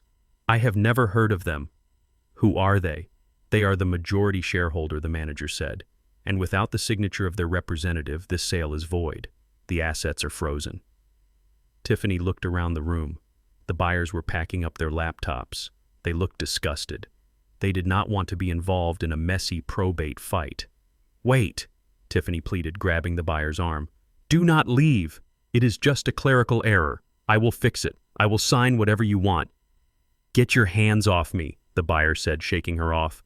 "Call us when you actually own the company you are trying to sell." They walked out. Tiffany was left standing alone with the bank manager and Brett, who had finally looked up from his phone. "This is ridiculous," Tiffany shrieked. "Marcus is dead. I own everything. Who is this Red Rock Holdings? I want to speak to them. I want to fire them." "You cannot fire them, ma'am," the manager said. "They own 51% of the company. Technically, they can fire you." Tiffany grabbed a heavy crystal pitcher of water from the table and hurled it against the wall. It shattered, sending glass and water everywhere. "I want my money," she screamed. "It is my money." That was our cue. Goldberg opened the glass door and walked in. I followed him, staying a few steps back in the shadow of the doorway. "Good morning, Mrs. King," Goldberg said, his voice calm and smooth. "I believe there seems to be a misunderstanding regarding the ownership of your late husband's assets." Tiffany spun around. Her hair was messy, her eyes wild. "Who the hell are you?" "I am Saul Goldberg," the lawyer replied. "And I represent Red Rock Holdings." Tiffany's eyes narrowed. You represent the company." "Fine. Then tell this idiot bank manager to release the funds. Tell her I am the owner."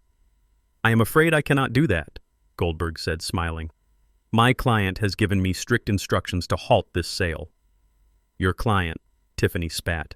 "Who is your client?" "Some silent partner Marcus hid from me." "Some secret investor." "Something like that," Goldberg said. Tiffany walked up to him, getting right in his face. She smelled of expensive perfume and nervous sweat. "Listen to me, you little lawyer. I do not care who your client is. Marcus is dead. That makes me the queen of this empire. You call your client and tell him that if he does not sign those papers, I will sue him into oblivion. I will burn this company to the ground before I let anyone else take a penny." Goldberg did not blink. He just looked past her shoulder to where I was standing. "I do not think you need to call him Mrs. King," Goldberg said. "He is right there." Tiffany turned around. She saw me. I was wearing my old gray suit, the one I wore to church. I was holding my hat in my hands. I looked at her with the same expression I used to have when I looked at a broken engine block, pity mixed with a desire to fix the problem. "Gus," she said. Her voice was flat. "What are you doing here? I told you to leave town." I walked into the room. The glass crunched under my shoes. "I did leave town, Tiffany," I said. "I went to Hawaii." Her face went pale. The color drained out of her cheeks so fast she looked like a ghost. "Hawaii," she whispered. "Yes," I said. "It is beautiful this time of year, but the morgue is a little cold." Brett stood up, knocking his chair over. "What is he talking about, Tiff?" "Shut up, Brett," Tiffany hissed. She looked back at me, trying to regain her composure. "You are senile, old man. I do not know what you think you are doing here, but this is a business meeting. Get out." "I am not here for the coffee, Tiffany," I said, walking to the head of the table where she had been sitting. I picked up the gold pen she had used. It was a nice pen. Marcus had given it to her for their anniversary. "I am here because you wanted to speak to the chairman," I said. Tiffany laughed, a nervous, high-pitched sound. You are the chairman. You are a retired mechanic, Gus. You fix cars. You do not run companies. "I fixed this company 20 years ago," I said. "I built it from a single truck, and when Marcus took over, I kept the controlling share, not because I did not trust him, but because I knew one day he might marry someone like you." I dropped the pen on the table. It made a loud clatter in the silent room. "I am Red Rock Holdings Tiffany, and I am denying the sale." Tiffany stared at me. Her brain was trying to process the information. The old man she had kicked out. The old man she had humiliated. He was the one holding the keys to the kingdom. "This is a lie," she stammered. "It is a forgery. Marcus would never—" "Marcus," I said, cutting her off. "And because you just tried to sell my property without my permission, Mr. Goldberg here has just filed a freezing injunction on all your accounts, including the one you used to buy that green car outside." Brett looked at Tiffany. "Tiff, what does that mean?" "It means you are walking home," I said. Tiffany's face twisted into a mask of pure hate. "You cannot do this. I am his wife. I have rights. You have the right to remain silent," I said quietly. "That is about the only right you have left." She lunged at me. Her hands were clawed, reaching for my face. Brett grabbed her, holding her back. "I will kill you," she screamed. "I will kill you, you old bastard. You already tried to kill the King family," I said, standing my ground. "But you missed one." The bank manager signaled the security guards. 2 large men in uniform stepped into the room. "Mrs. King, please escort yourself out," the manager said, "or we will call the police." Tiffany straightened her dress. She pulled away from Brett. She looked at me with eyes that promised murder. "This is not over, Gus," she said. "You think you have won because of some paperwork, but you have no idea who you are dealing with. I will drag you through court until you are dead." I looked at her. I looked at the fear hiding behind the anger. "Save your money for the lawyers, Tiffany," I said. "You are going to need them." She turned and marched out of the room, her heels striking the floor like hammer blows. Brett followed her, looking back at me with confusion and fear. I watched them go. Goldberg closed his folder. "That went well," he said. I looked at the shattered water pitcher on the floor. "It is just the beginning," I said. "She still thinks this is about money. She does not know what is coming next." "What is coming next?" Goldberg asked. I looked at the door where she had exited. "The truth," I said. "And the truth is going to hurt a lot more than losing a sale." I turned to the bank manager. "I am sorry about the mess, ma'am," I said. "Put it on my bill." I walked out of the bank. The sun was still shining, but for Tiffany the storm had just begun. She was about to find out that being the CEO's wife meant nothing when the chairman was the one who taught him how to swim. And I was just getting started. The silence in the motel room after the bank meeting was heavy, but it was not empty. It was filled with ghosts. I sat in the dim light of the flickering television and let my mind drift back 20 years to a rainy Tuesday on the Detroit docks. That was the day my life as a laborer ended, and my life as a silent guardian began. I remembered the sound of the cable snapping. It sounded like a gunshot. Then came the scream of bending metal and the crushing weight of a shipping container swinging loose. It missed my head by inches, but it caught my leg. I spent 6 months in a hospital bed learning how to walk again with a titanium rod in my hip. The settlement check from the shipping company was substantial. It was blood money paid for by my pain and my inability to ever work the line again. Marcus was 20 years old then. He was full of fire and ambition, but he was green. He had big dreams of starting a logistics company, of modernizing the way freight moved across the country. He had the vision, but he lacked the discipline. I saw how he looked at the settlement check. He saw fast cars and fancy offices. I saw a future that needed insurance. So I made a deal with him. I told him I would fund his dream. I would give him every penny of my settlement to buy his first fleet of trucks. But there was a condition. We would incorporate in Nevada. We would create a parent company called Red Rock Holdings, named after the state park where I took him fishing when he was a boy. Red Rock would hold 51% of the stock, and I, Augustus King, would be the sole signatory for Red Rock. I remember the look on his face. He was hurt. He thought I did not trust him. I told him, "Son, it is not that I do not trust you. It is that I do not trust the world. The world is full of sharks, Marcus, and one day you might meet one that you do not see coming. I want to be the anchor that keeps you from being dragged out to sea." He signed the papers. Over the years, as the company grew and he became a millionaire, he forgot about the anchor. He forgot that he did not own the ship he was captain of. But I never forgot. I paid the annual filing fees for Red Rock every January. I kept the corporate seal in my safe. I watched from the shadows as he married Tiffany. I watched her spend his money. I watched her isolate him. And I prayed that I would never have to use the power I held. But prayers are not always answered. Sometimes you have to stop praying and start fighting. A knock on the motel door pulled me back to the present. It was a soft knock. Tentative. I knew who it was. The shark had circled back. I opened the door. Tiffany was standing there. She had changed out of her aggressive white dress into jeans and a soft blue sweater. She had wiped off the heavy makeup. She was holding a brown paper bag from a local deli. She looked like the girl Marcus had introduced me to 10 years ago, the girl who pretended to like my cooking and laughed at my jokes. "Can I come in, Gus?" she asked, her voice trembling slightly. "I brought you a sandwich. I know you like pastrami." I looked at her.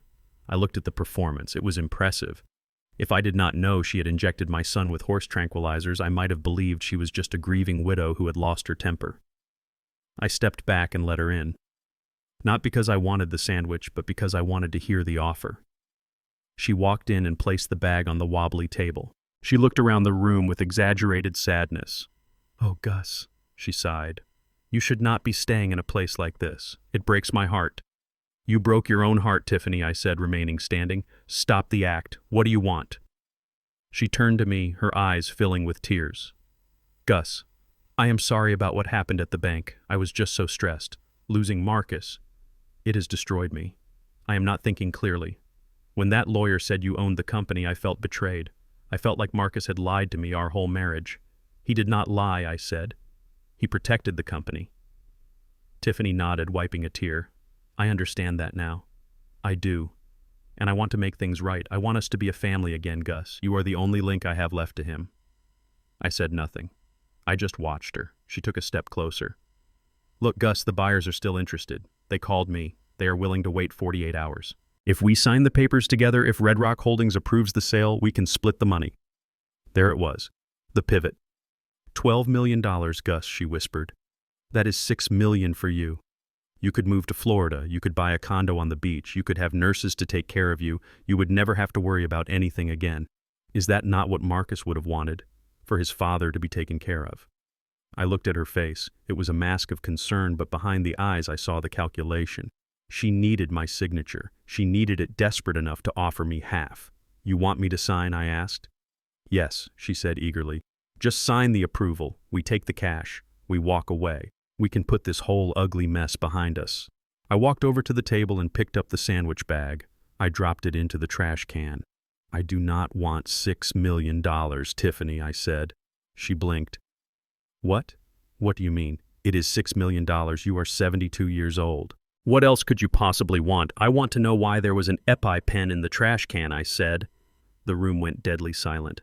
Tiffany froze. Her mouth opened slightly, then closed. Her eyes darted to the side, then back to me. "I do not know what you are talking about," she said, her voice losing its softness. "I think you do," I said, stepping closer. "Marcus was allergic to alcohol. You said he was drunk.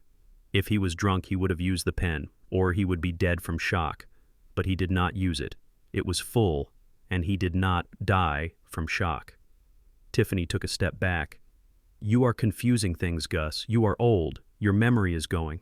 "My memory is fine," I said, "and my eyesight is perfect.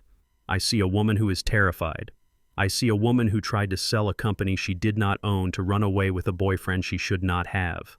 The mask fell off completely then. The soft daughter-in-law vanished.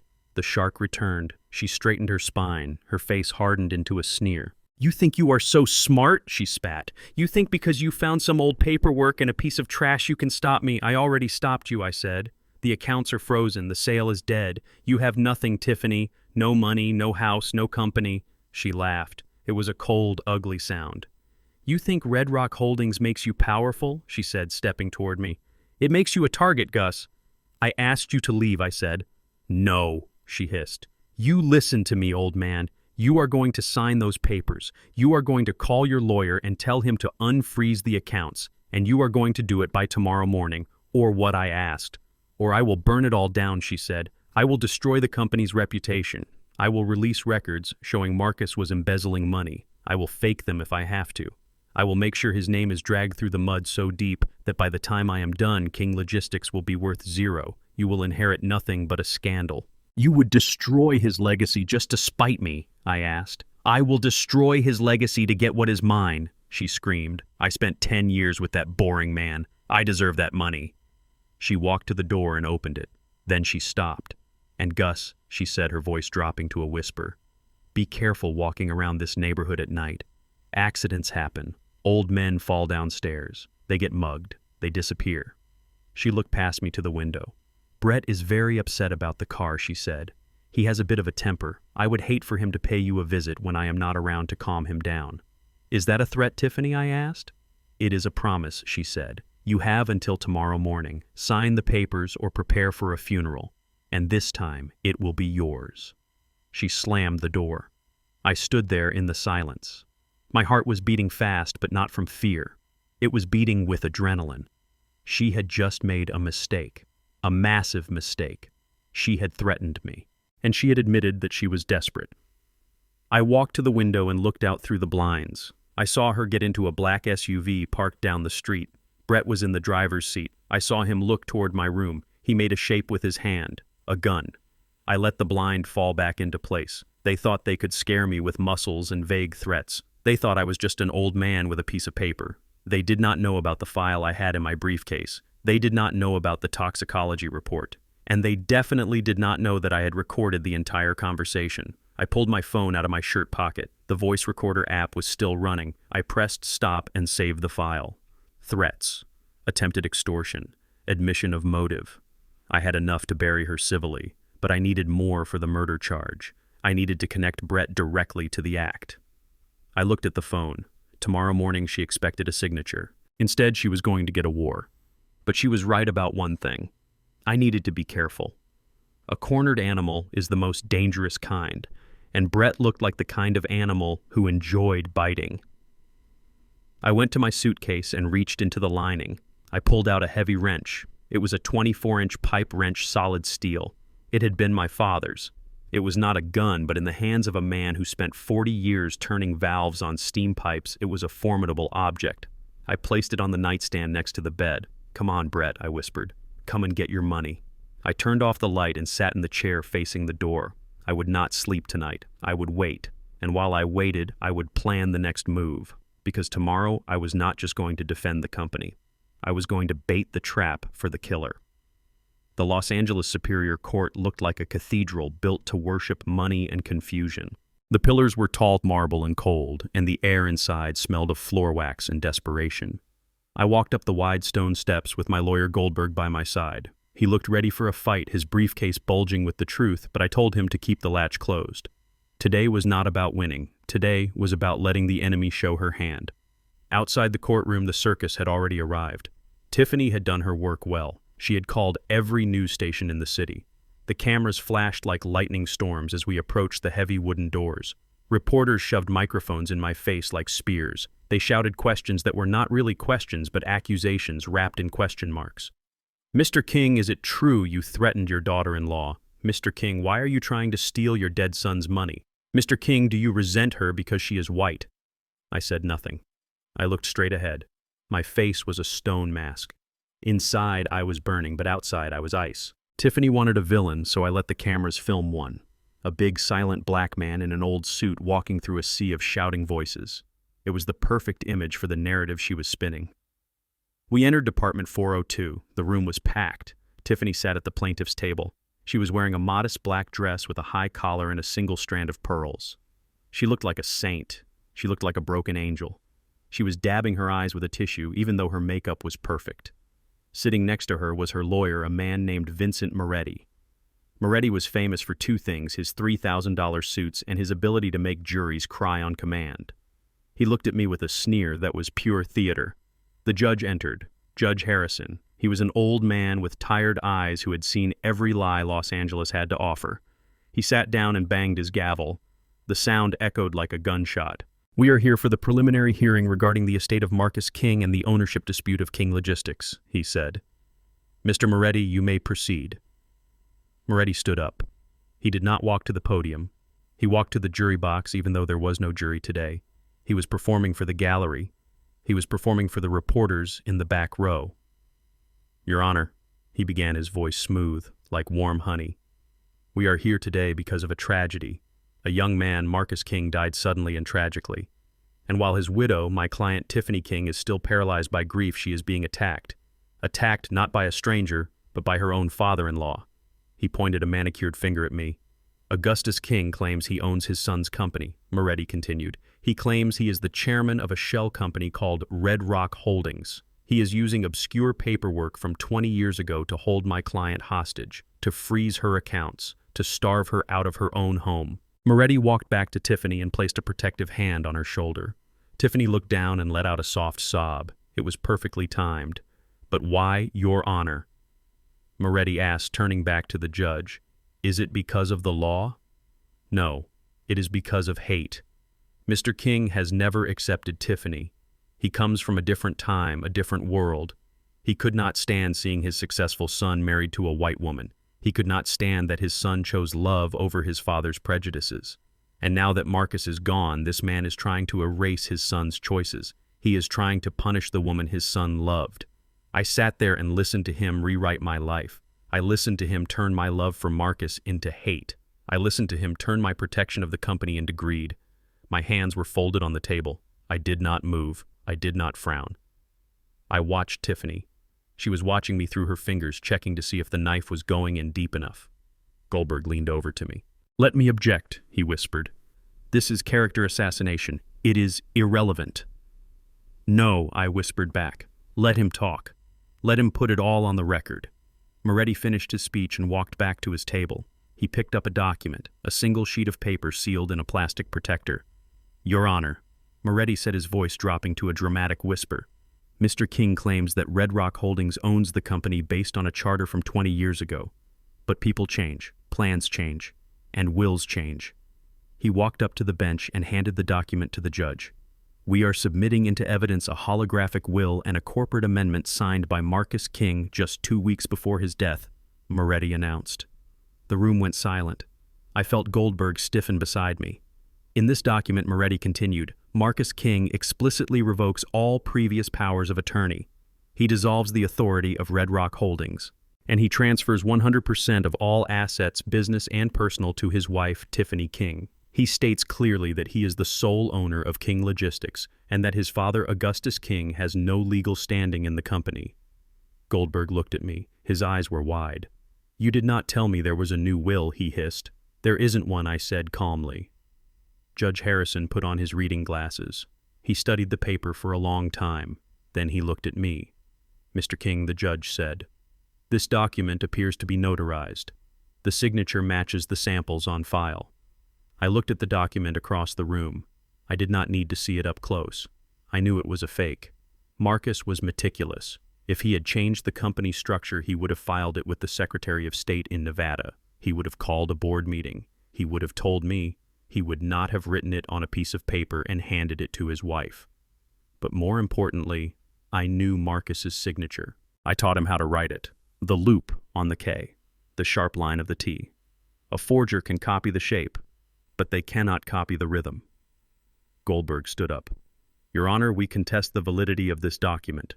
We request a forensic handwriting analysis. We request to depose the notary." Moretti jumped in. "Of course they contest it. They are desperate. This is a stalling tactic, Your Honor. The widow needs access to funds now. She has funeral expenses. She has a mortgage. This man is trying to bleed her dry with legal fees." Judge Harrison looked at the two lawyers. He rubbed his temples. I am inclined to agree with the plaintiff, the judge said. The document appears valid on its face. Until proven otherwise, the court recognizes this amendment. I am lifting the freezing order on the operating accounts of King Logistics. Mrs. King is granted temporary executorship of the estate. Tiffany let out a gasp of joy. She hugged Moretti. However, the judge continued, raising a hand. I am keeping the personal accounts of Mr. Augustus King separate, and I am ordering a full probate hearing in 30 days to finalize the validity of this will. If this document is proven to be forged, the consequences will be severe. Do you understand, Mrs. King? Tiffany stood up. She looked the judge in the eye. I understand, Your Honor, she said, her voice clear and strong. It is not a forgery.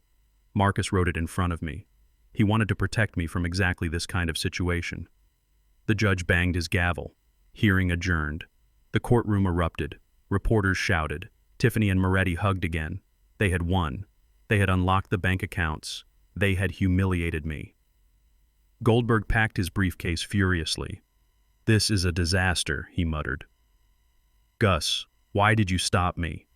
I could have torn that argument apart. Now she has access to millions. She can drain the accounts before the next hearing. I stood up slowly. I buttoned my jacket. She will not drain the accounts, Goldberg, I said. Why not, he asked. Because now she feels safe, I said. She thinks the war is over. She thinks the judge is on her side. She is going to get careless. We walked out of the courtroom. The hallway was a gauntlet. The cameras were waiting. Mr. King, a reporter from Channel 5 shouted, shoving a microphone into my chest. The judge ruled against you. He said you are driven by prejudice. Do you have anything to say to your daughter-in-law? I stopped. I looked at the camera. I looked at the red recording light.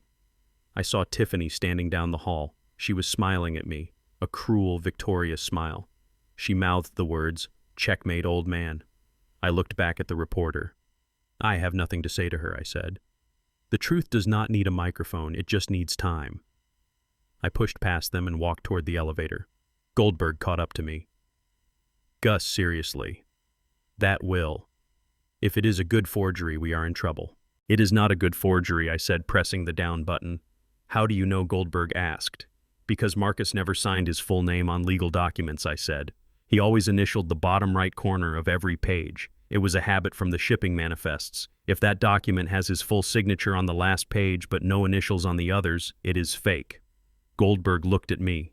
Did you see the other pages? No, I said. But I know my son, and I know Tiffany.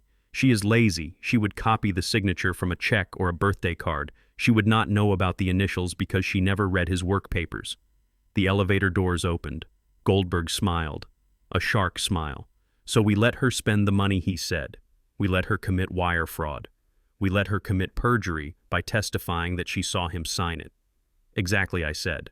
Today she did not just win a motion. She signed a confession. She put a fake document into the court record. That is a felony. We walked out into the bright Los Angeles sun. It was blinding. She has the money now, I said. Watch where it goes, Goldberg. Watch every penny. Because she is not going to pay the mortgage. She is going to pay the killer. Who is the killer? Goldberg asked, lowering his voice. The man driving the getaway car, I said, pointing to the street. A neon green convertible pulled up to the curb. Brett was behind the wheel wearing his expensive sunglasses. Tiffany ran down the steps and jumped into the car. She kissed him. They laughed. They peeled away from the curb, leaving a cloud of exhaust smoke. They looked like the perfect couple. Young, rich, victorious.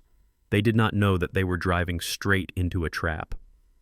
They did not know that by producing that fake will, Tiffany had just given me the jurisdiction to bring in the FBI. Forgery of corporate documents across state lines. Wire fraud. I took out my phone. I had a text message from Kalani in Hawaii. DNA confirmed. It is Marcus. The warrant is ready. I looked at the text. Then I looked at the empty street where the green car had vanished. Enjoy the money, Tiffany, I whispered. Buy yourself something nice. You are going to need something to wear to your arraignment. I turned to Goldberg. Let's go get some lunch, I said. I am suddenly very hungry. Goldberg laughed, shaking his head. You are a cold son of a bitch, Gus. No, I said, walking toward my rental car. I am just a father who is done being patient. Now we take off the gloves. The rain outside the Blue Horizon Motel had turned into a steady gray drizzle that washed the grime off the parking lot but could not wash away the feeling of dread settling in my stomach. It was Tuesday night. 24 hours had passed since the judge had handed Tiffany the keys to the kingdom. 24 hours of silence from the main house. I knew what they were doing. They were moving money. They were celebrating. They were probably toasting to the senile old man they had defeated in court. I sat at the wobbly desk with my laptop open. The screen was the only source of light in the room, casting a pale blue glow on my hands that were shaking not from age but from anticipation. A notification pinged softly. It was an encrypted email from Lieutenant Kalani. The subject line was blank. The body of the email contained only 3 words. Do not blink. Attached was a video file. It was massive. The download bar crawled across the screen slowly. 90%, 95, complete. I put on my reading glasses. I took a deep breath. I clicked play. The video was grainy, black and white footage from a security camera. The timestamp in the corner read 10 p.m. on the night Marcus died. The location tag said Maui Resort Corridor B, 4th floor. I watched the empty hallway for a few seconds. The carpet pattern was dizzying, even in monochrome. Then a door opened. My heart stopped. It was Marcus. He walked out of his room. He was wearing his swim trunks and a t-shirt. He looked tired. He rubbed the back of his neck. He walked down the hall toward the elevator, presumably heading to the ice machine, or maybe just to get some air. He looked so alive. He looked so solid. It was the first time I had seen him moving in days, and the urge to reach into the screen and pull him back was so strong it made my chest ache. He disappeared around the corner. The hallway remained empty for 2 minutes. Then the elevator doors at the far end opened. Tiffany stepped out. She was wearing a bikini with a sheer cover-up. She looked around nervously, checking the empty hall. She waved her hand. Brett stepped out behind her. I leaned closer to the screen. The image was clear enough to see the expressions on their faces. They were not grieving. They were not fighting. They were conspirators. Brett pulled Tiffany into a corner where they thought the camera could not see them. He pinned her against the wall. He kissed her. It was a hungry, violent kiss. Tiffany wrapped her arms around his neck, laughing. They were celebrating before the crime had even been committed. I felt a surge of bile rise in my throat. My son was walking down the hall, probably thinking about how to save his marriage, and his wife was 50 feet away making out with his murderer. But the kiss was not the smoking gun. It was what happened next. Tiffany pulled away and whispered something to Brett. She pointed toward Marcus's room. Brett nodded. He reached into the pocket of his board shorts. He pulled out a small object. I paused the video. I zoomed in. The pixels blurred, but the shape was unmistakable. It was a syringe. It was not an EpiPen. An EpiPen is a thick plastic tube.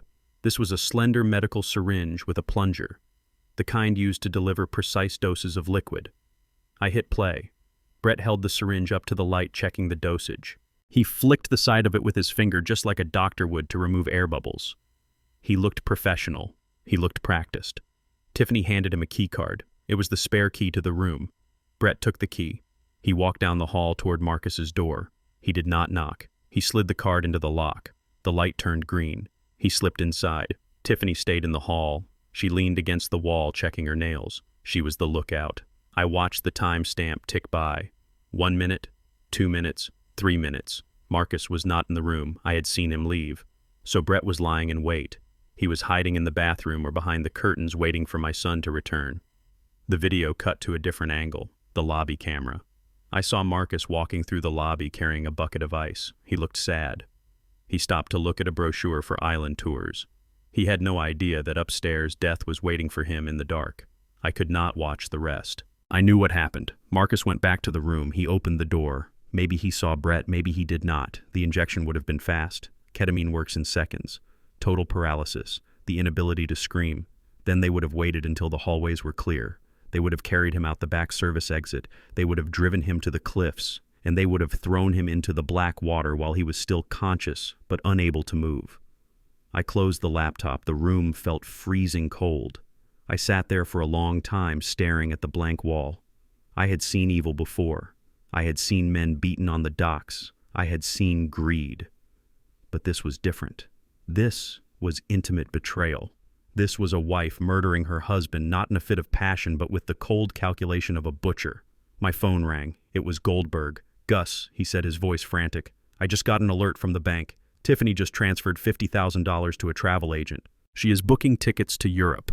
One way. We need to file an appeal immediately. If we show the judge that the will might be forged, we can maybe get another freeze order." I listened to him panic. He was playing the game by the rules of civil court. He was thinking about assets and flight risks. "Goldberg," I said, my voice surprisingly steady, "do not file the appeal." "What?" Goldberg sputtered. "Are you crazy, Gus? She is going to run." "Let her run," I said. "Let her think she is free." "Gus."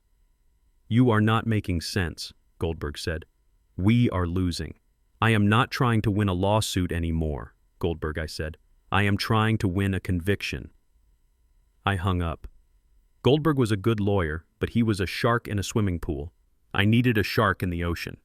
I reached into my bag and pulled out a large manila envelope. I put a flash drive containing the video inside. I added the toxicology report from Hawaii.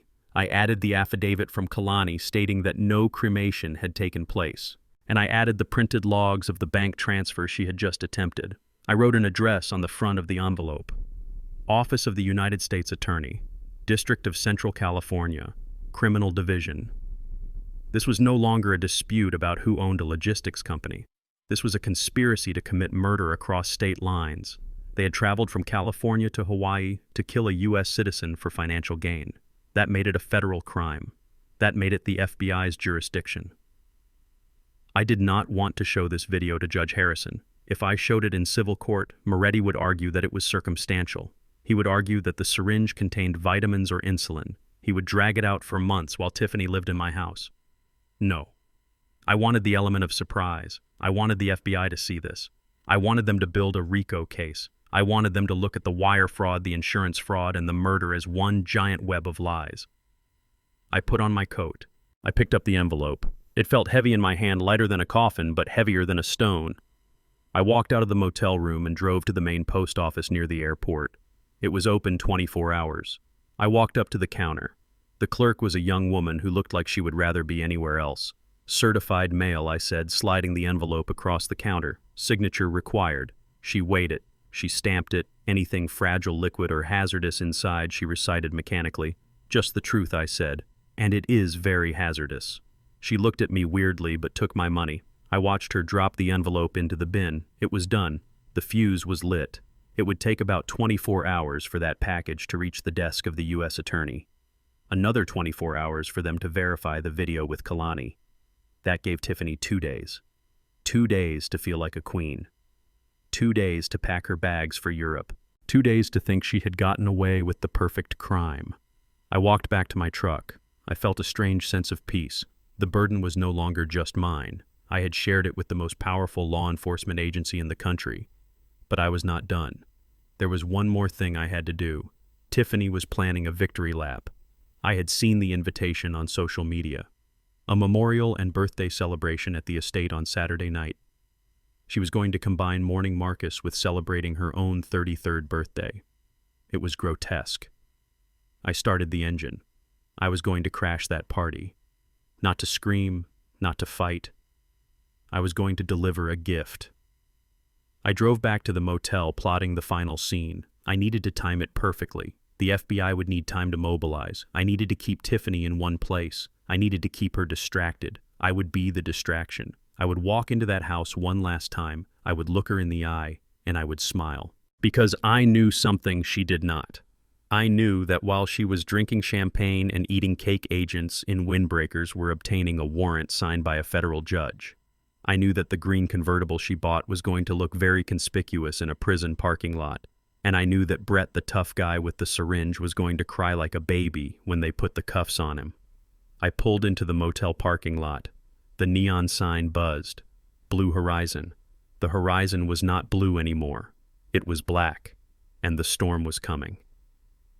I went back into my room and lay down on the bed.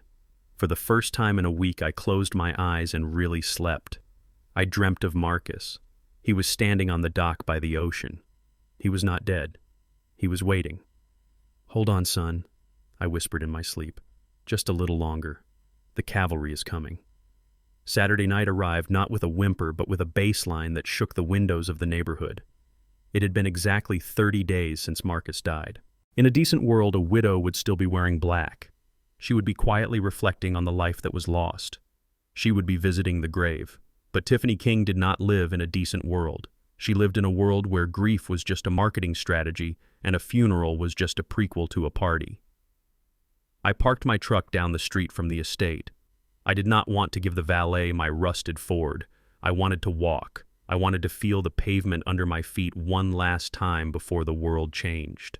The house, my house, Marcus's house, was lit up like a casino on the Vegas Strip. Spotlights swept across the night sky. Music pumped into the cool air, a thumping electronic rhythm that had no soul. The driveway was lined with cars that cost more than most people earn in a decade. Ferraris, Lamborghinis, Bentleys. It was billed as a memorial and birthday celebration, a dual event. A way to honor the dead while celebrating the living, she had said on the invitation. But as I walked up the long driveway, I saw no honoring. I saw a coronation. Tiffany was crowning herself the queen of a kingdom she had stolen with a syringe and a lie. I reached the front gate. A private security guard, a young man with a clipboard and an earpiece, stepped in front of me. He looked at my worn-out suit. He looked at my scuffed shoes. He looked at the small wrapped box in my hand. "Name, please," he asked, looking bored. "Augustus King," I said. He scanned the list. "I am sorry, sir. You are not on the list." I looked at him. I did not raise my voice. I did not get angry. I just projected the authority I had earned over 40 years of leading men on the docks. "Check again, son," I said. "Under family, or maybe under owner." He looked at me hesitant. Then he looked at the house. He clearly did not want a scene. "Look, old-timer," he said, lowering his voice. "Mrs. King gave strict instructions. No uninvited guests. Especially not—" He trailed off. "Especially not the father of the dead husband I finished for him. It is okay, son. I am not here to drink the champagne. I am just here to drop off a gift. It is her birthday after all." I held up the box. It was a simple cardboard box wrapped in brown paper. The guard hesitated. He was young. He did not know about the war. He just saw an old man with a present. "Make it quick," he said, stepping aside. "And stay out of the photos." I walked past him. The path to the front door was lined with ice sculptures. One was a swan, another was a dolphin. A dolphin. The irony was so thick I could taste it. My son was murdered in the ocean, and she had put frozen sea creatures on her lawn as decoration. I entered the main hall. The house had been transformed. The furniture I remembered, the oak tables, the leather armchairs, was gone, replaced by white, sleek, modern pieces that looked like they belonged in a dentist's office. The walls were covered in projected images of Tiffany, Tiffany modeling, Tiffany on a boat, Tiffany laughing. There were a few pictures of Marcus, but he was always in the background, a prop in her life story. The crowd was dense, hundreds of people. I did not recognize a single soul. These were not Marcus's friends. These were leeches, hangers-on, people who smelled money and came running. They drank champagne from crystal flutes and shouted over the music. They laughed. They danced. I moved through them like a ghost, a tall, dark shadow in a sea of sequins and white tuxedos. People bumped into me and recoiled, spilling their drinks. They looked at me with disgust, then confusion. Who let the help in? Why is that old man here? I ignored them. My eyes were locked on the stage that had been erected in the main ballroom. There she was. Tiffany stood in the center of the stage. She was wearing a red dress, a bright blood-red gown that clung to her body and trailed on the floor. She held a microphone in one hand and a glass of vintage champagne in the other. She looked radiant. She looked victorious. Next to her stood Brett. He was wearing a tuxedo that was too shiny. He had his hand on the small of her back, claiming her. He looked out at the crowd with a smug grin. He thought he had made it. He thought he was the king. The music faded. The lights dimmed, focusing on the couple on stage. Tiffany raised her glass. The room went silent. "Thank you all for coming," she said, her voice amplified through the massive speakers. "It has been a difficult month, the hardest month of my life. Losing Marcus was tragic." She paused for effect. She looked down, a perfect performance of sorrow. But she continued, lifting her head. "I know Marcus would not want me to mourn forever. He loved life. He loved this company, and he loved me. And that is why tonight is so important. Tonight we are not just celebrating my birthday, we are celebrating the future. She gestured to the screen behind her. The logo of King Logistics appeared. As the sole heir to the King estate, she announced, "I am proud to say that I am stepping up. I will be taking over the leadership of the company. And with Brett by my side as my new chief operations officer, we are going to take this legacy to new heights." The crowd erupted in applause. They cheered. They whistled. I stood in the back of the room near the kitchen doors. I felt a cold rage settle in my bones. She was erasing him. She was rewriting history in real time, and she was putting the man who killed him in the chair he used to sit in. It was time. I started walking. I did not run. I walked with the slow, heavy gait of a man who carries a sledgehammer. I walked down the center aisle. People started to notice. The applause faltered. Heads turned. The whisper started at the back of the room and rippled forward like a wave. "Who is that? Is that the father? Oh my God, look at him." I kept walking. My eyes never left Tiffany's face. She saw me when I was halfway to the stage. Her smile froze. The glass in her hand tilted, spilling champagne onto her red dress. She nudged Brett. Brett looked up and saw me. His smug grin vanished, replaced by the tense aggression of a thug. I reached the foot of the stage.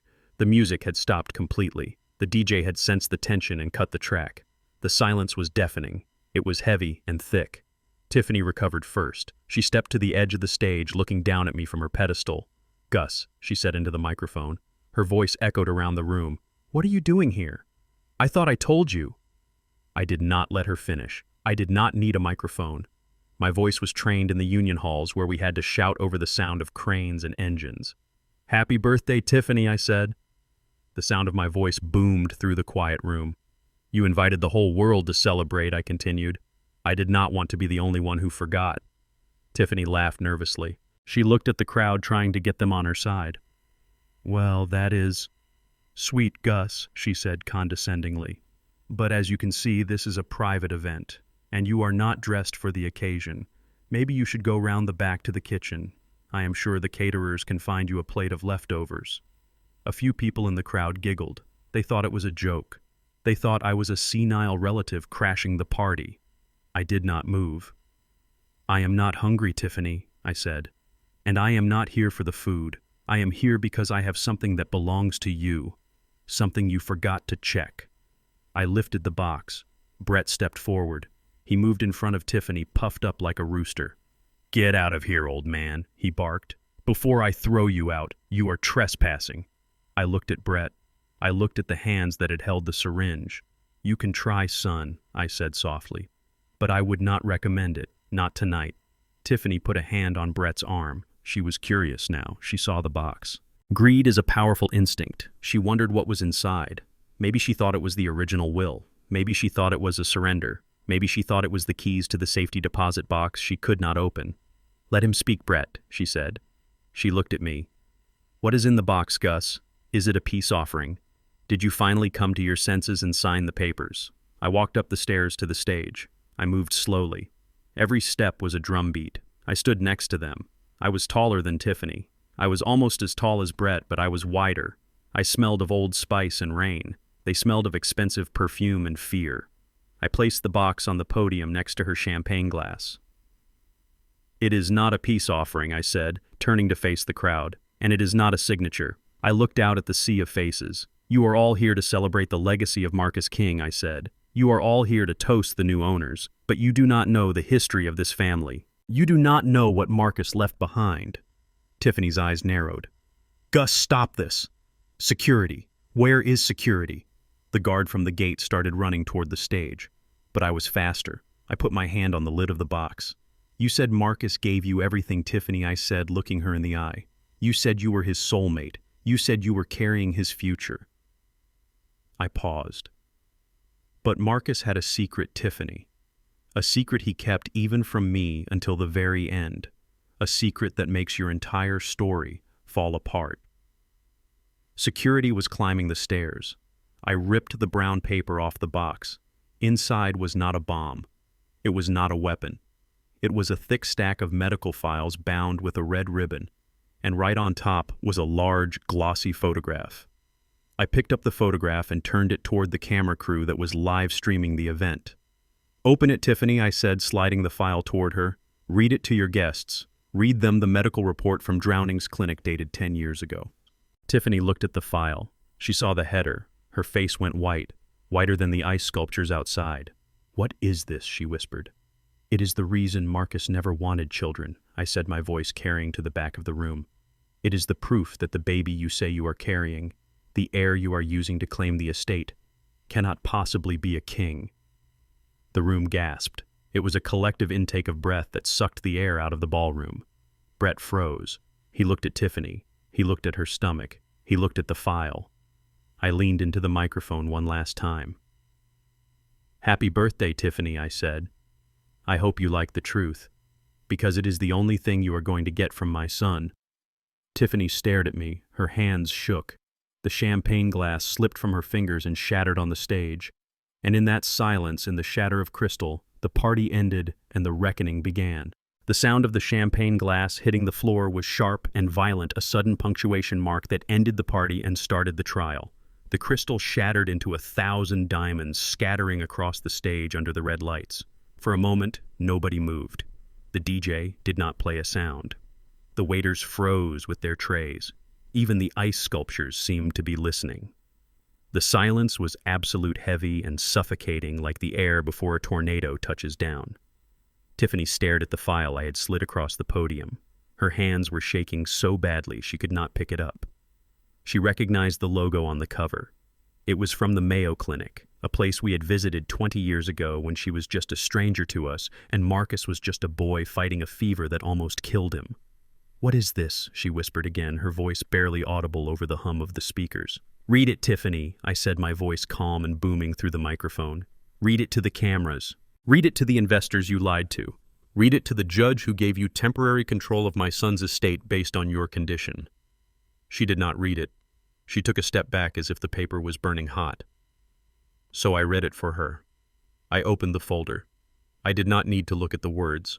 I had memorized them sitting in a hospital waiting room 2 decades ago while my wife cried on my shoulder. I pulled out the summary page and held it up. The camera lights flashed blindingly fast. In 1998, I said, addressing the crowd, Marcus King contracted a severe case of mumps. He was 12 years old. The fever spiked to 104 degrees. It caused a condition called orchitis. I looked at Brett. He was sweating now. The confident smirk was gone, replaced by the pale, clammy look of a man who realizes the floor is dropping out from under him. For those of you who are not doctors, I continued, my voice hard as steel, that means inflammation. Severe inflammation. We tried everything.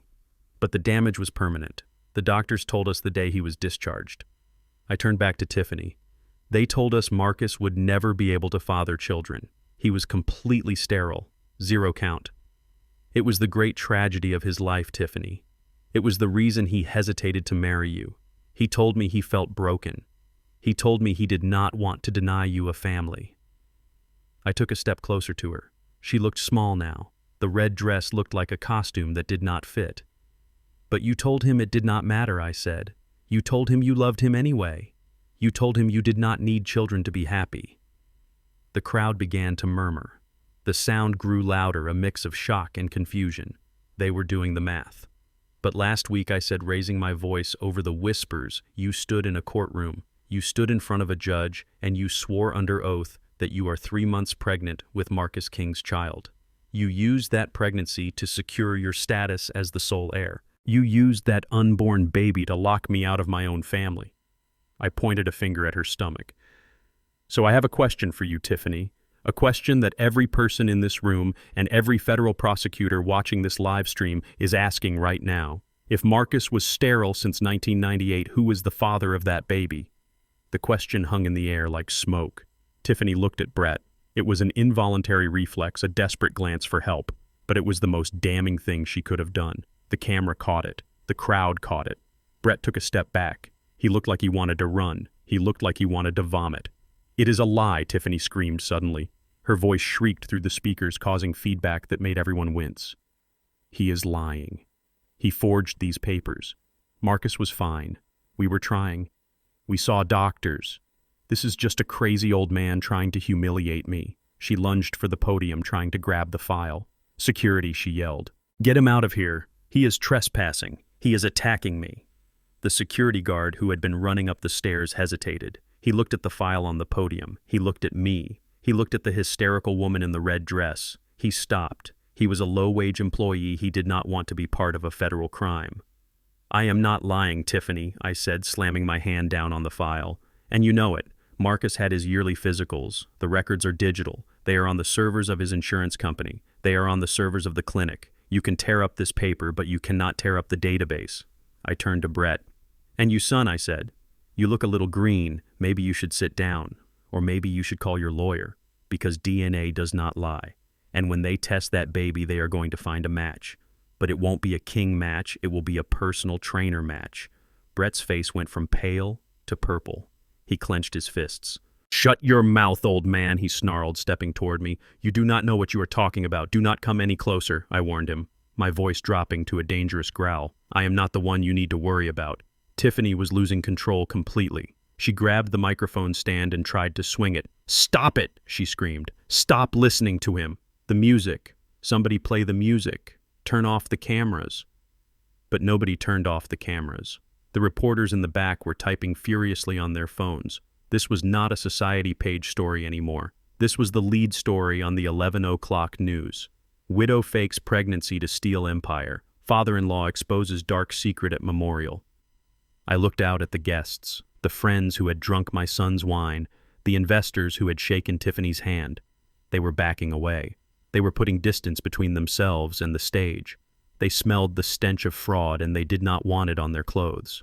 You built a house of cards, Tiffany, I said, and you built it on a foundation of lies. You thought because Marcus was quiet, he was weak.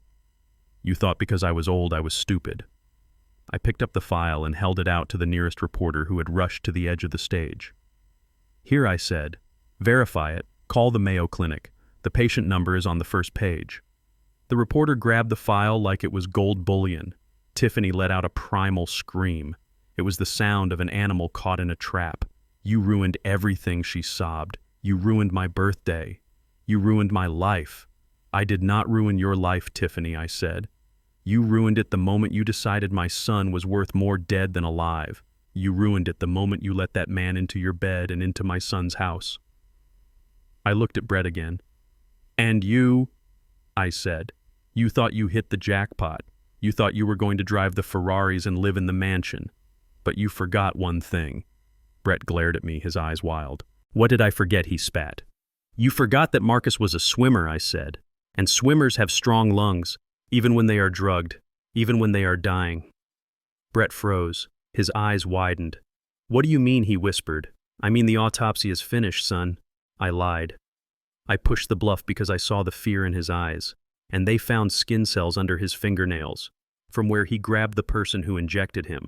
It was a gamble, but it paid off instantly.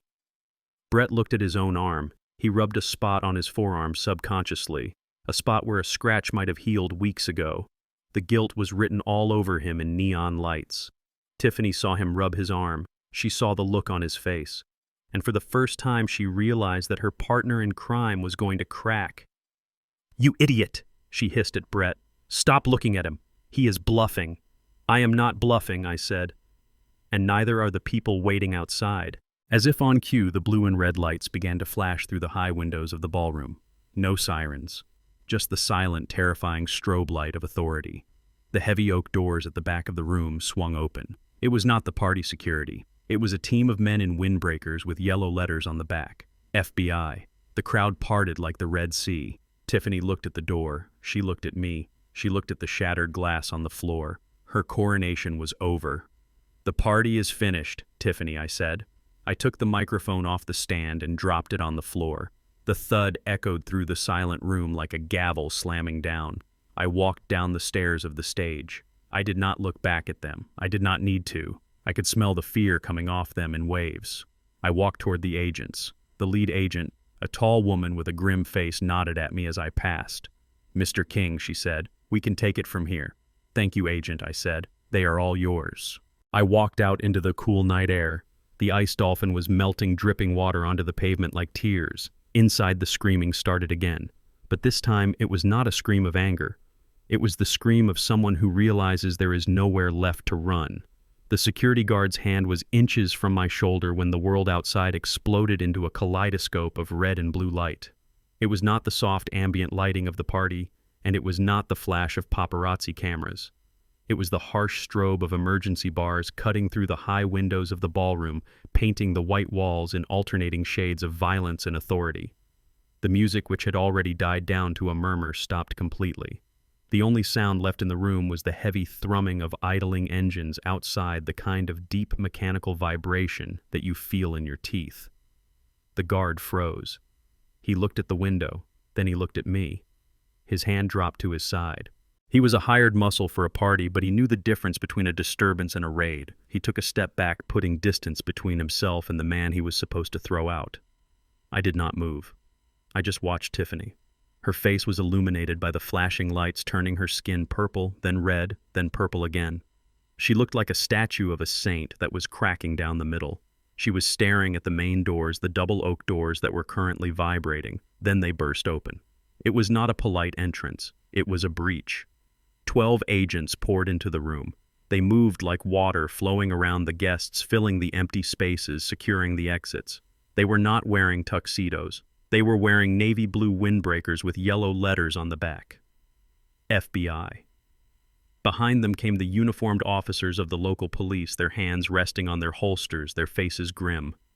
The crowd gasped. A woman near the front dropped her wine glass, and it shattered on the marble floor, a tiny echo of the glass Tiffany had broken moments before.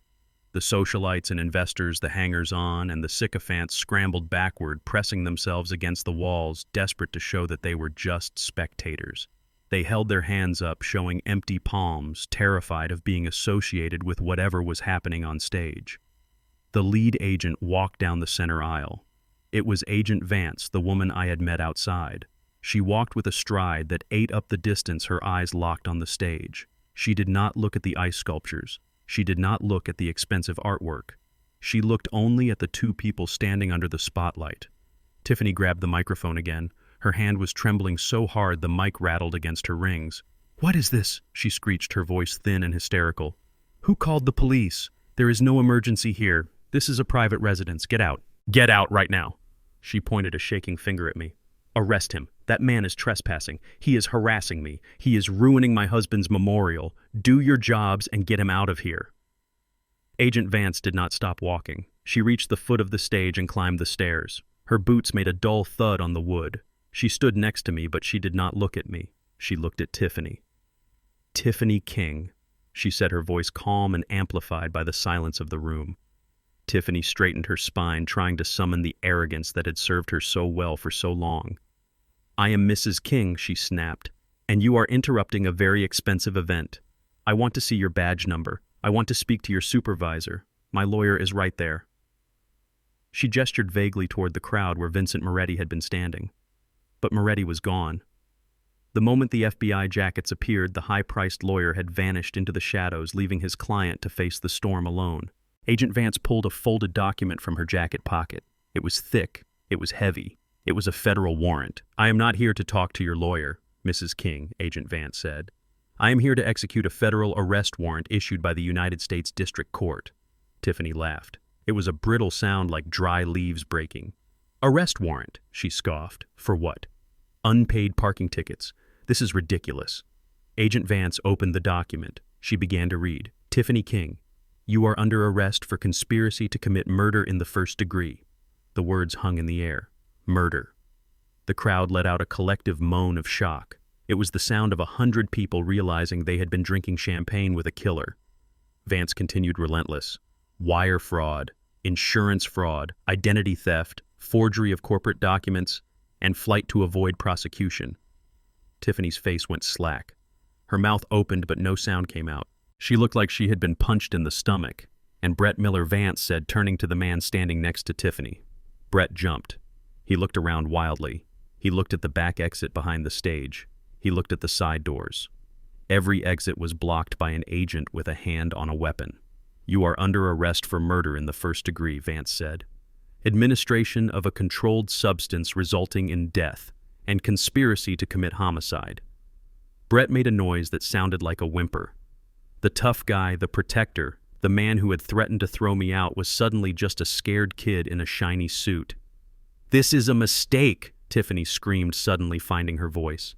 It was a high, piercing shriek that made the hair on my arms stand up. "You are crazy. Murder. My husband drowned. It was an accident. Everyone knows it was an accident." She grabbed Brett's arm, digging her nails into his jacket. "Tell them, Brett. Tell them it was an accident." Brett pulled away from her. He looked at the agents. "I did not do anything," he stammered, his hands shaking. "She told me to do it. It was her idea. She said he was abusive. She said we needed the money." Brett, Tiffany yelled, slapping him across the face. "Shut up! Shut up, you idiot!"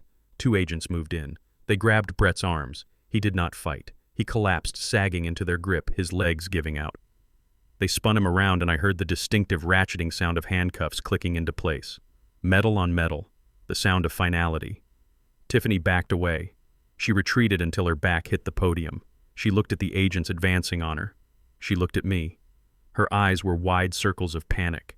She was looking for an escape, a loophole, a lie that could save her, and in her desperation she grabbed onto the one thing she thought was her safety net.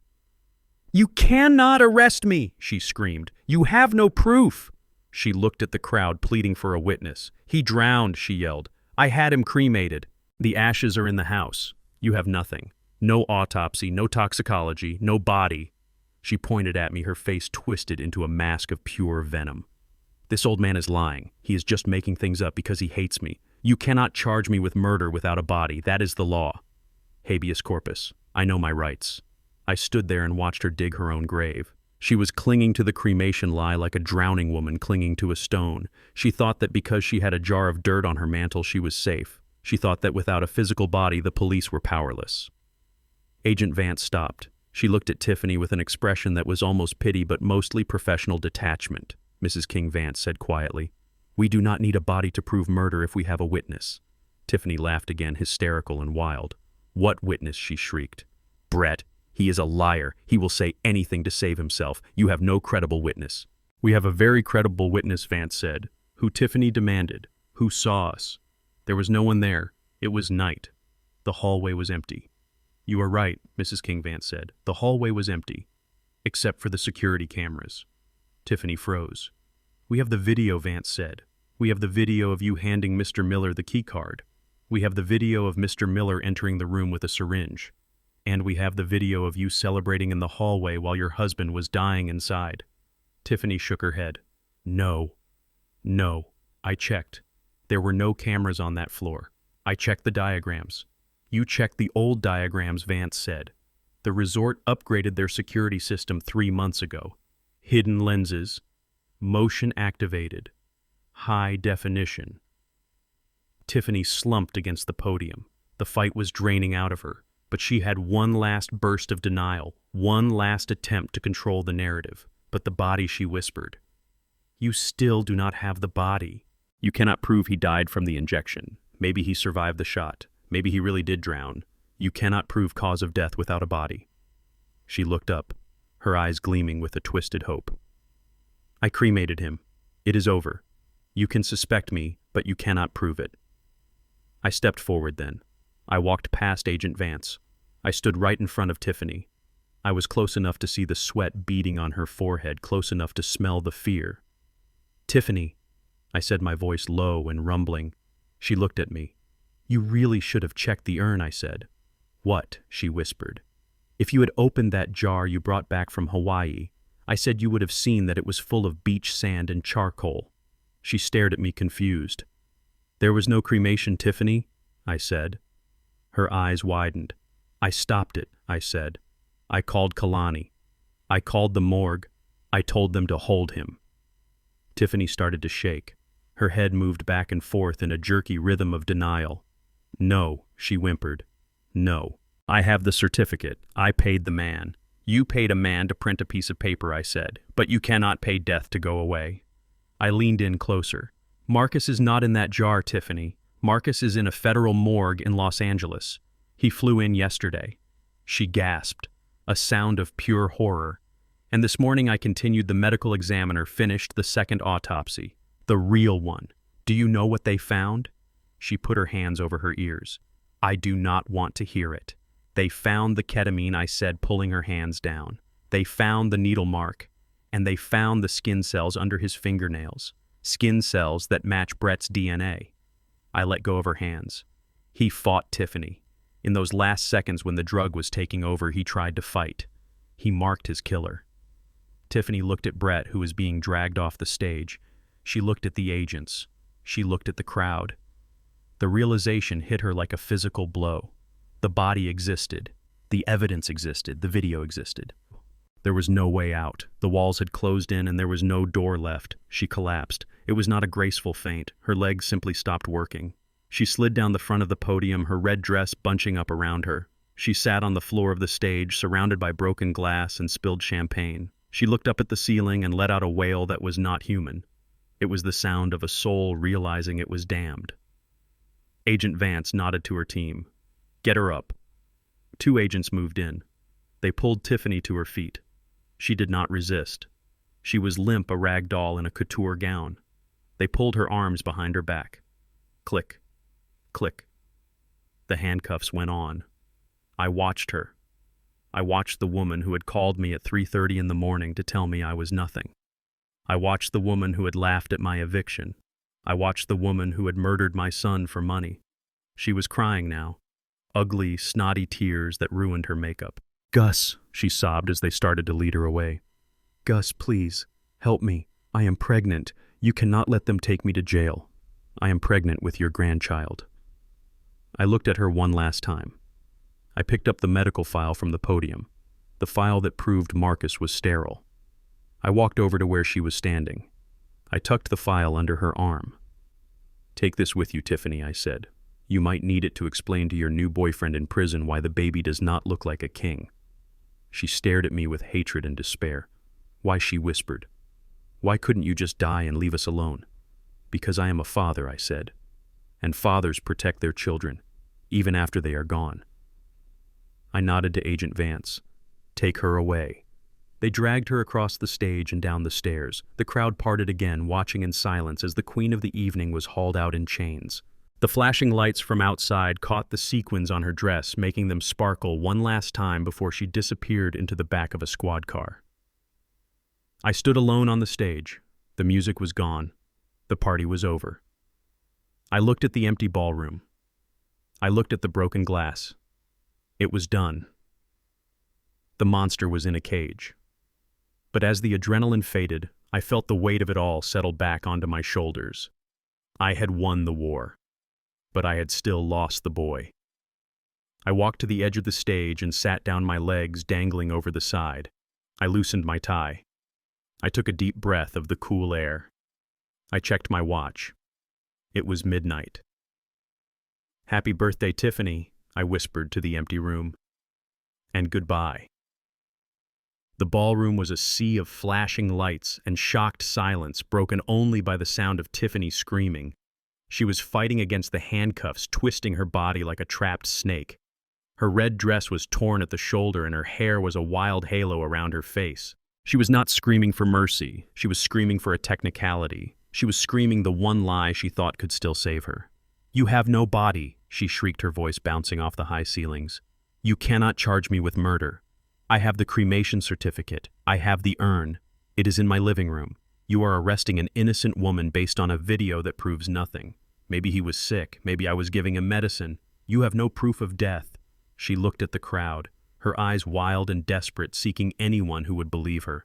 "Tell them," she yelled at the silent guests. "Tell them Marcus was cremated. You saw the urn. You saw me crying over it. If there is no body, there is no murder. That is the law." Agent Vance tightened her grip on Tiffany's arm, but she did not speak. She looked at me. She knew that this was my moment. She knew that the father deserved the final word. I walked over to the microphone stand that was still lying on the floor. I picked it up.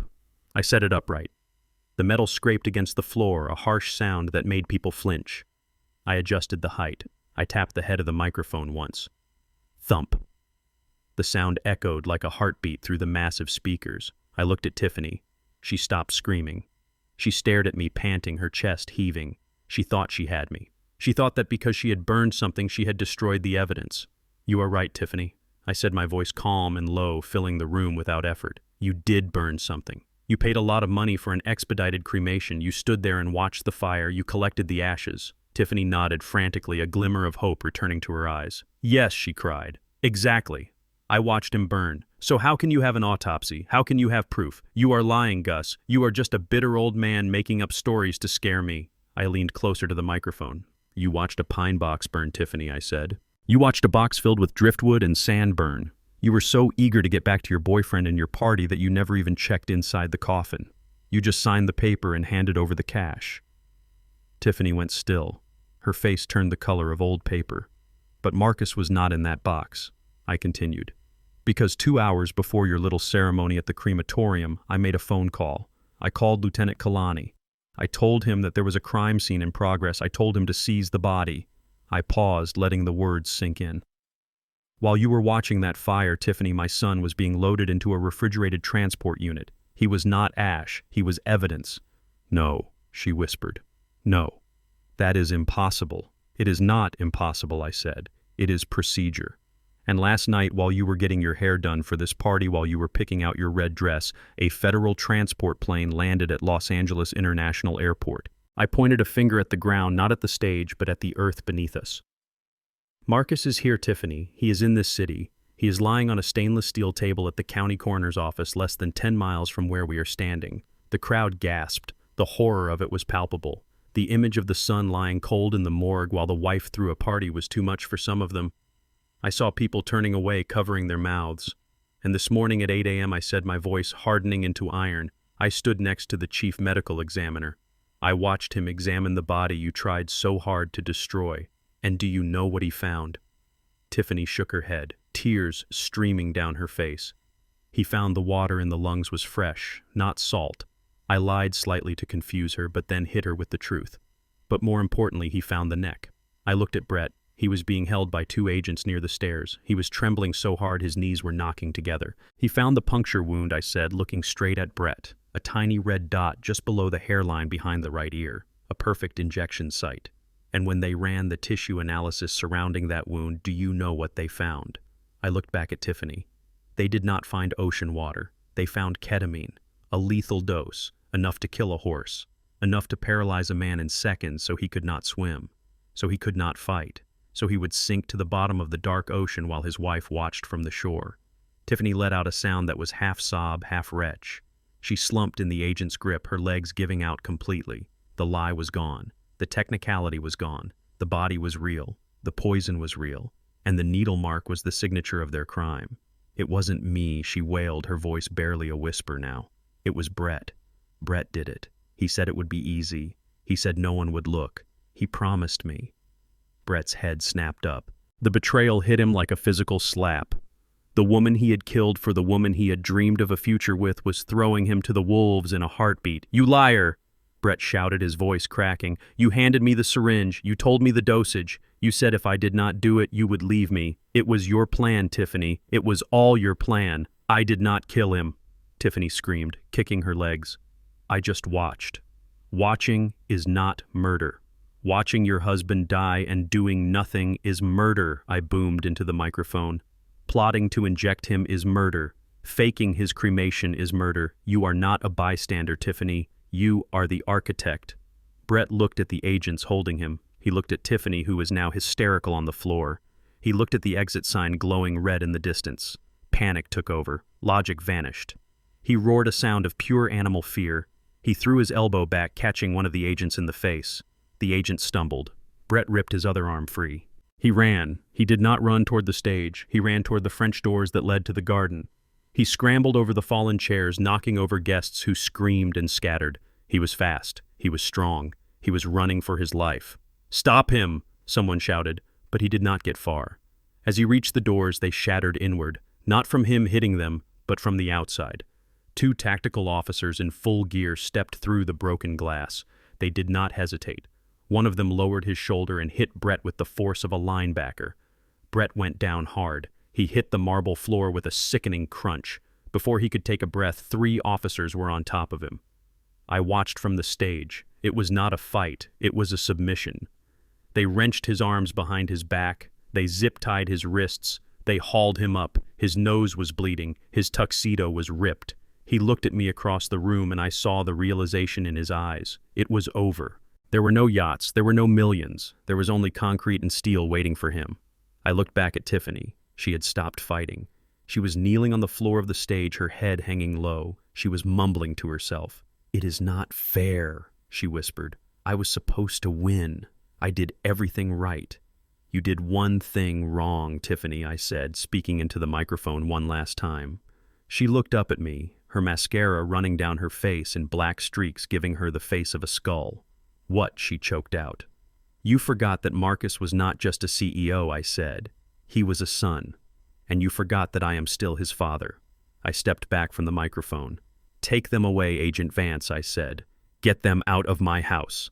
The agents hauled Tiffany to her feet. She did not scream anymore.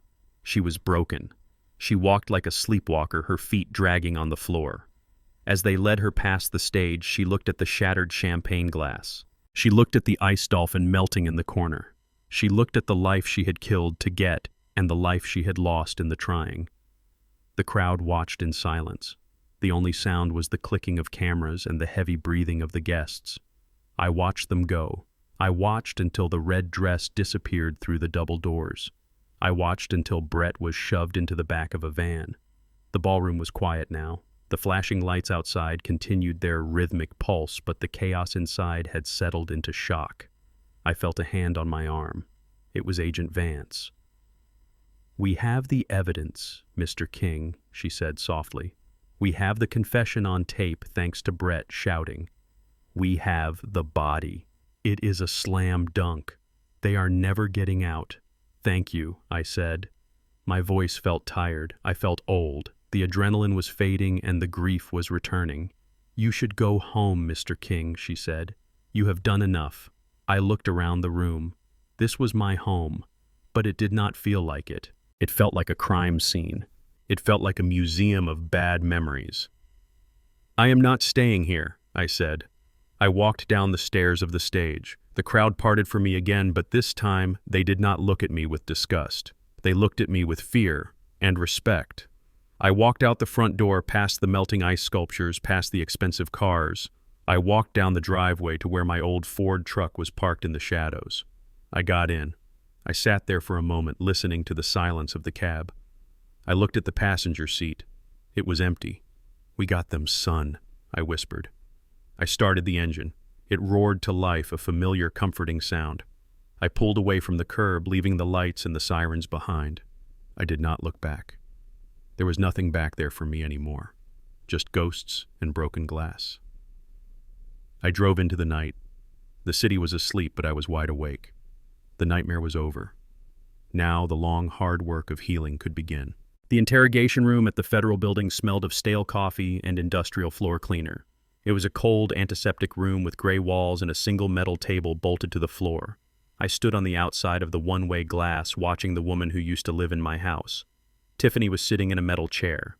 The red dress was torn and stained with champagne and dirt. Her makeup was smeared across her face like a clown mask that had melted in the rain. She was not crying anymore. She was just staring at the wall, her eyes empty and glazed over. She looked small. She looked like a child who had broken a vase and was waiting for the belt.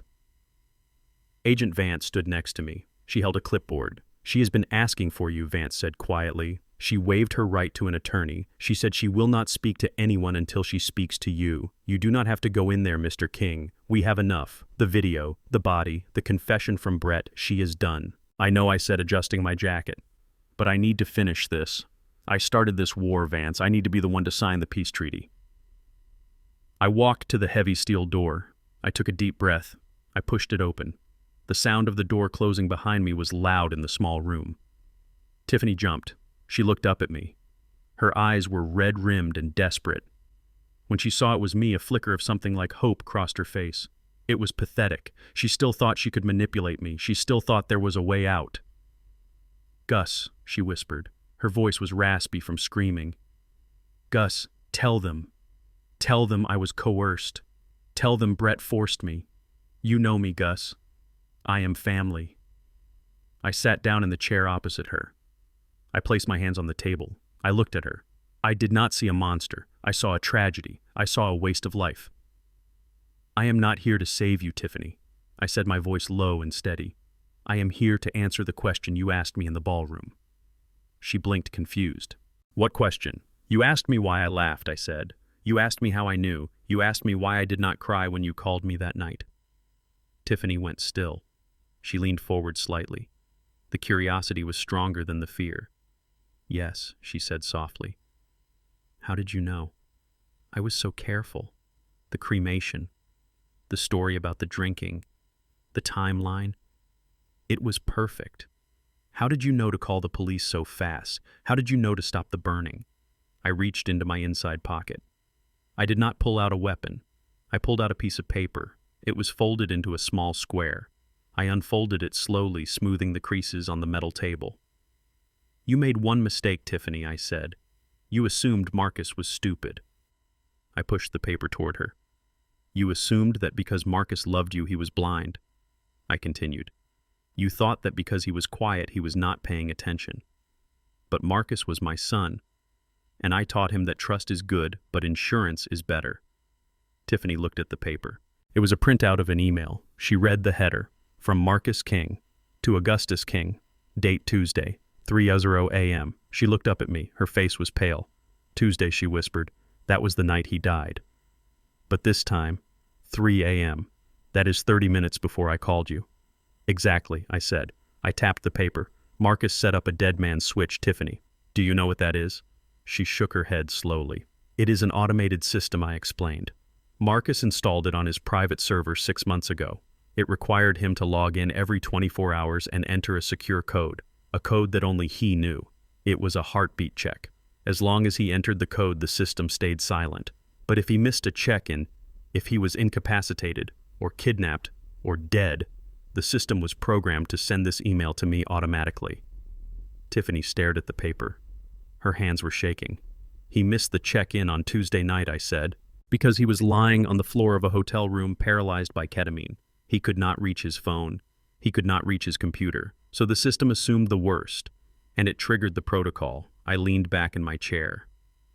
Read it. Tiffany. Read what your husband wrote to me while you were planning his murder. Tiffany looked down at the paper. Her eyes scanned the text. I watched her read the words that condemned her from the grave. Dad. If you are reading this, it means something has happened to me. I hope I am just in a hospital somewhere, but I have a bad feeling. For the last 6 months, I have been tracking the company accounts. Tiffany has been siphoning money. Small amounts at first, but now it is millions. I hired a private investigator. I know about Brett. I know about the apartment they rented in the city. Tiffany gasped. She put her hand over her mouth. I am taking her to Hawaii to give her one last chance to tell the truth.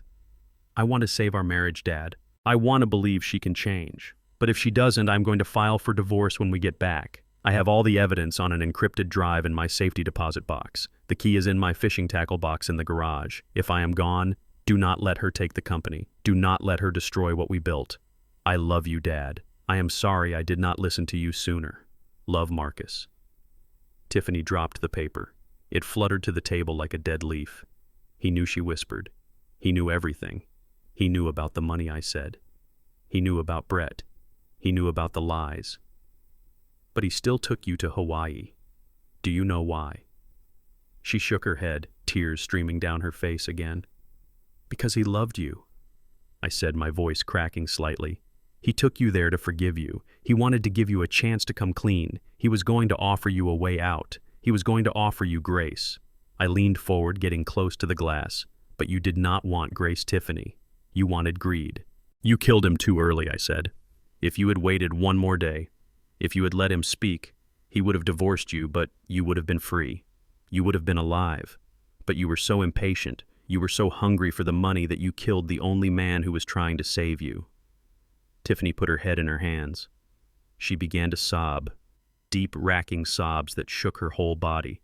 So when my phone rang at 3:30 in the morning, I said, my voice hard as stone, I was not sleeping. I was sitting on the edge of my bed holding this piece of paper. I had just finished reading my son's goodbye letter. I looked at her weeping form. I saw your name on the caller ID. I continued. And I knew he was dead. I knew you had done it. And when I heard your voice, when I heard you lying about the drowning, lying about the whiskey, lying about the cremation. I paused. I smiled. She looked up at me. Her eyes were full of horror. Why, she choked out. Why did you smile? Because I knew you were already dead, I said. I knew you had walked into a trap you did not see, I said. You thought you were calling a helpless old man, but you were calling a man who had the evidence, the motive, and the timeline sitting right in front of him. You thought you were the hunter, Tiffany, but you were just the prey waiting for the cage to close. I stood up. I buttoned my jacket. I picked up the email from the table. I folded it carefully and put it back in my pocket next to my heart. You killed him for nothing, I said, looking down at her. You killed him for a company you could never own and a money you could never spend. And now you are going to spend the rest of your life in a small room just like this one, thinking about that check-in code, thinking about the 30 minutes that cost you your life. Tiffany reached out her hand. Her fingers brushed my sleeve. The handcuffs clinked against the metal table. Gus, she pleaded. I am sorry. Please, I am so sorry. I pulled my arm away. Save your apologies for the judge, Tiffany, I said. Although I doubt he will be as forgiving as Marcus was. I turned and walked to the door. Gus, she screamed, her voice shrill and desperate. Do not leave me here. Please, I am afraid. I stopped at the door. I looked back at her one last time. She looked tiny in that chair, a broken doll in a red dress. You should be afraid, I said. The nights are very long in prison, and you have a lot of ghosts to keep you company. I opened the door and walked out. Agent Vance was waiting for me. She looked at me with respect. She nodded toward the exit. Are you okay, Mr. King? She asked. I took a deep breath. The air in the hallway was cool. It smelled of justice. I am fine, Agent, I said. I walked out of the federal building and into the Los Angeles night. The city was quiet. The stars were hidden behind the smog, but I knew they were there. I walked to my truck. I got in. I sat there for a moment in the silence. I took out the picture of Marcus from my wallet, the one of him winning the gold medal. He was smiling, a real smile, a smile full of life and promise. I touched the photo with my thumb. We did it, son, I whispered. The email arrived. The message was received, and the anchor held. I started the engine. I put the truck in gear. I drove away from the prison, away from the lawyers, away from the money. I drove toward the highway. I was going back to the docks, back to the smell of the ocean and the sound of the seagulls. I was going to buy a small boat. I was going to name it the Marcus. And every morning I was going to go out onto the water and tell my son about the day. I was alone now, but I was not empty. I had the truth. And in a world full of lies, that was enough. I smiled one last time. Not a smile of vengeance, but a smile of peace. And I drove on into the sunrise. The rain felt different today. It was not the angry storm that battered the guest house the night she called me. It was a soft rain, a cleansing rain. It fell gently on the black umbrellas gathered around the open grave, mixing with the scent of wet grass and fresh earth. We buried him on a Tuesday morning under an oak tree that overlooks the Pacific. It was a small service, just me, Lieutenant Kalani, who had flown in from Hawaii, and a few of the old dock workers who remembered when Marcus was just a boy running around in oversized boots. There were no cameras, there were no reporters, and there were certainly no ice sculptures. I stood at the foot of the casket. It was made of simple mahogany, solid, real, just like the boy inside it. I placed my hand on the wood. It was cold, but it did not feel empty. It felt like a final resting place. Rest easy, son, I whispered. The storm is over. I did not say goodbye. Goodbye implies the end. And this was not the end of Marcus King. This was just the end of his pain.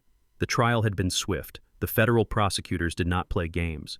They presented the video, they presented the autopsy, they presented the emails. Tiffany did not take the stand. She sat in her orange jumpsuit, staring at the table, her face a blank mask of defeat. Brett took a plea deal to avoid the death penalty, but he still got 40 years. He cried when the judge read the sentence. Tiffany did not cry, she just looked at me. And in her eyes I saw the realization that she had traded her life for a phantom fortune. Life without the possibility of parole. That was the verdict. She would die in a concrete box. She would never see the ocean again. She would never wear red silk again. She would just be inmate number 4920. After the funeral, I drove back to the estate. The gates were open. The for sale sign was already up. I walked through the empty halls of the mansion one last time. The furniture was gone.